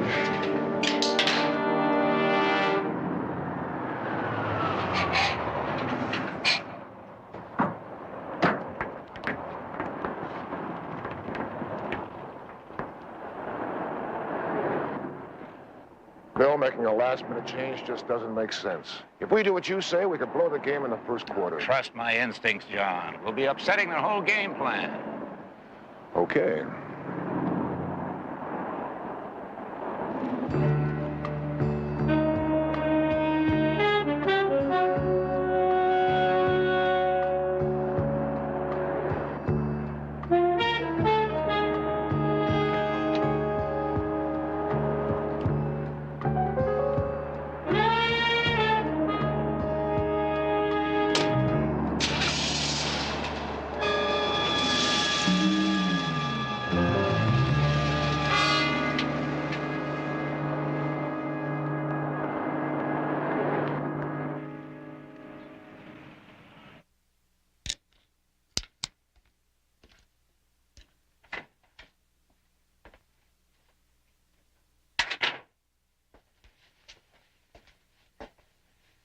Strange.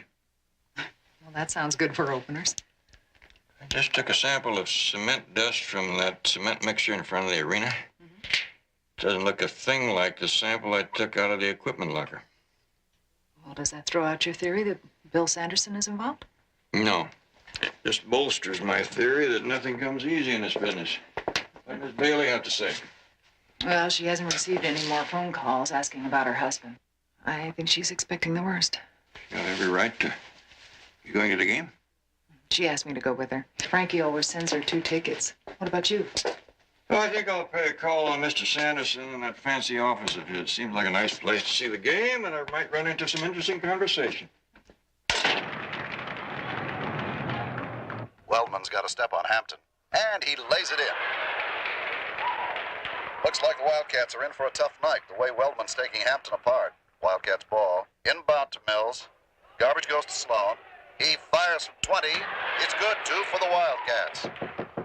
All right. Now it's Lancer's ball. Inbound to Weldon. Coming up across the 10-second line. Ball stolen by Hampton. Oh, Jones, come on in. Not intruding? Oh, not at all. It's nice to have company during the game. Sit down. Let's see who's charged with a foul. It's Hampton. That's 2 fouls already on Hampton.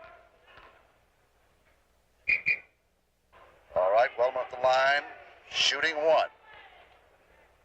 And he makes it. Wildcats down by 7. We don't need the sound. We can see the close floor action on the set. I see you're partial to wearing cowboy boots. Yeah, I find them more comfortable than shoes. Also, one has a sense of standing on one's own 2 feet. Never thought of boots in exactly that way before. Very fine leather. Have any special way of cleaning them? Brush and polish.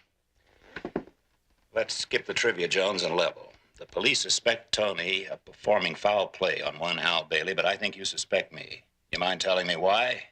It was nice to get right to the point. I have a theory, has a few rough edges, but... Well, maybe I can help you roughen it up a bit more. Well, Bailey's car was seen leaving here about 8 o'clock last Sunday night. Only Bailey wasn't driving it. Tony was. But the guard said he saw Bailey leave at that time. No, they saw the car leave, not Bailey. There's a difference. Are you suggesting that I somehow conspired with Tony in killing Hal Bailey? Oh, no, I think Tony's too honest for that. He'd be incapable of conspiring. Are you suggesting, then, that I used Tony? Wouldn't be too difficult. My involvement. You got a peg to hang that hat on? That locker that you moved from this office, I took the liberty of examining it in your garage, and finding bloodstains and cement dust inside leads me to believe that Mr. Bailey is reposing somewhere under the concrete that's being laid out by the parking lot. And I put him there?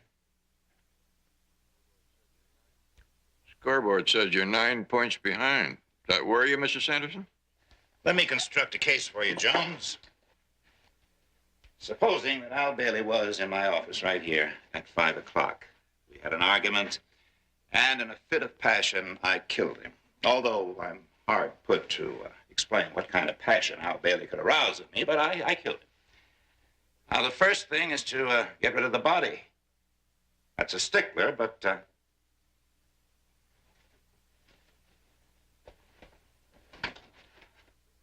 the equipment locker. The plot thickens, eh, Mr. Jones? I couldn't do better myself. So I wait until dark, and then Tony helps me carry the body and the locker down to my station wagon. I tell Tony to drive Bailey's car off and dispose of it. A little stickish there. Why would Tony drive his car away without first questioning who it belonged to? We may never know that. So, Tony leaves with Bailey's car, and I'm left with Bailey's body. But not for long. I drove the wagon over to the cement mixer. I placed the body where concrete was being poured, and do some more pouring. Are we of one mind on this?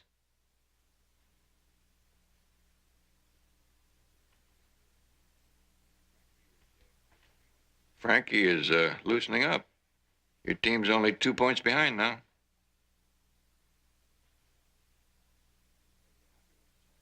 Doesn't seem to make you happy, Mr. Sanderson. Well, let's not continue this anymore, Jones. If the body is buried here, there's only one conclusion that can be reached.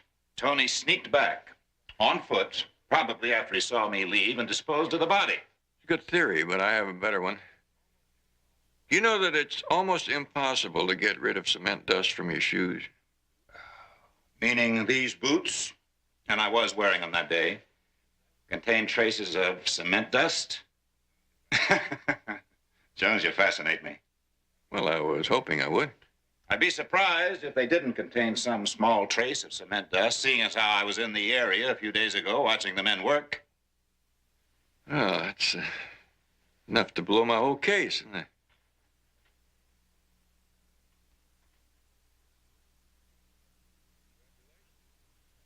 Congratulations, Mr. Sanderson. Your team has just tied the score. Jones, why don't you watch the rest of the game downstairs?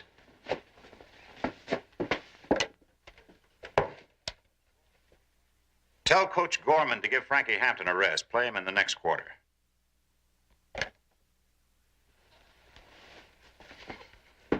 Anything else I can do for you? There's just one thing.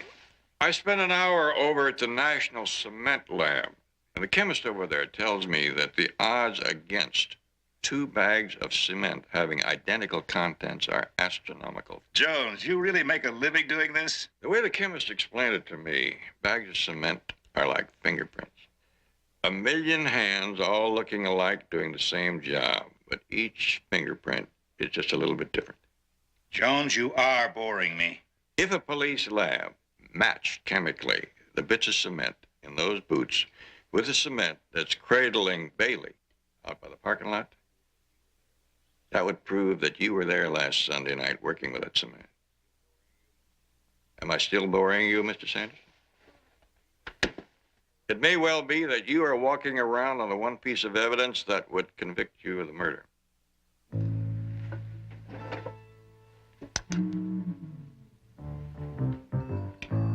Let's continue this conversation elsewhere. You're an impulsive man, Mr. Sanderson. Through that door. Open it. Get your hands up.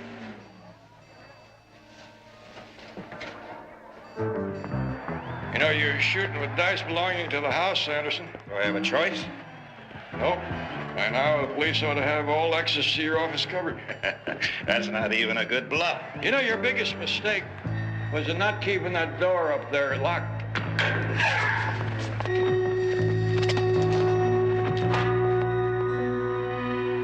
Hold it! You've run out of mistakes, Sanderson. Your last one was forgetting to frisk me. I'd be willing to bet that's a lot of nonsense. Cement analysis.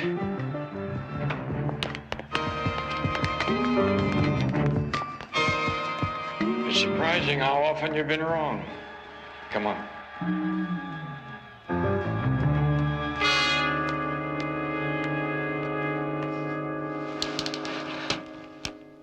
I suppose I knew all along this would be the outcome. Betty, take Miss Bailey home. Stay with her a while. Of course.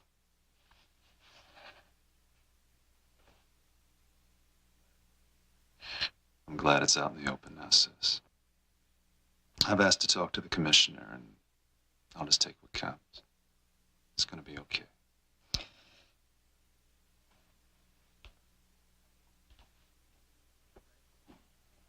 I want to thank you, Mr. Jones. I feel a lot better now, about my own situation. I'm finally relaxed. My mind's free. I think the way it goes is an easy conscience is an easy mind. Yes, sir.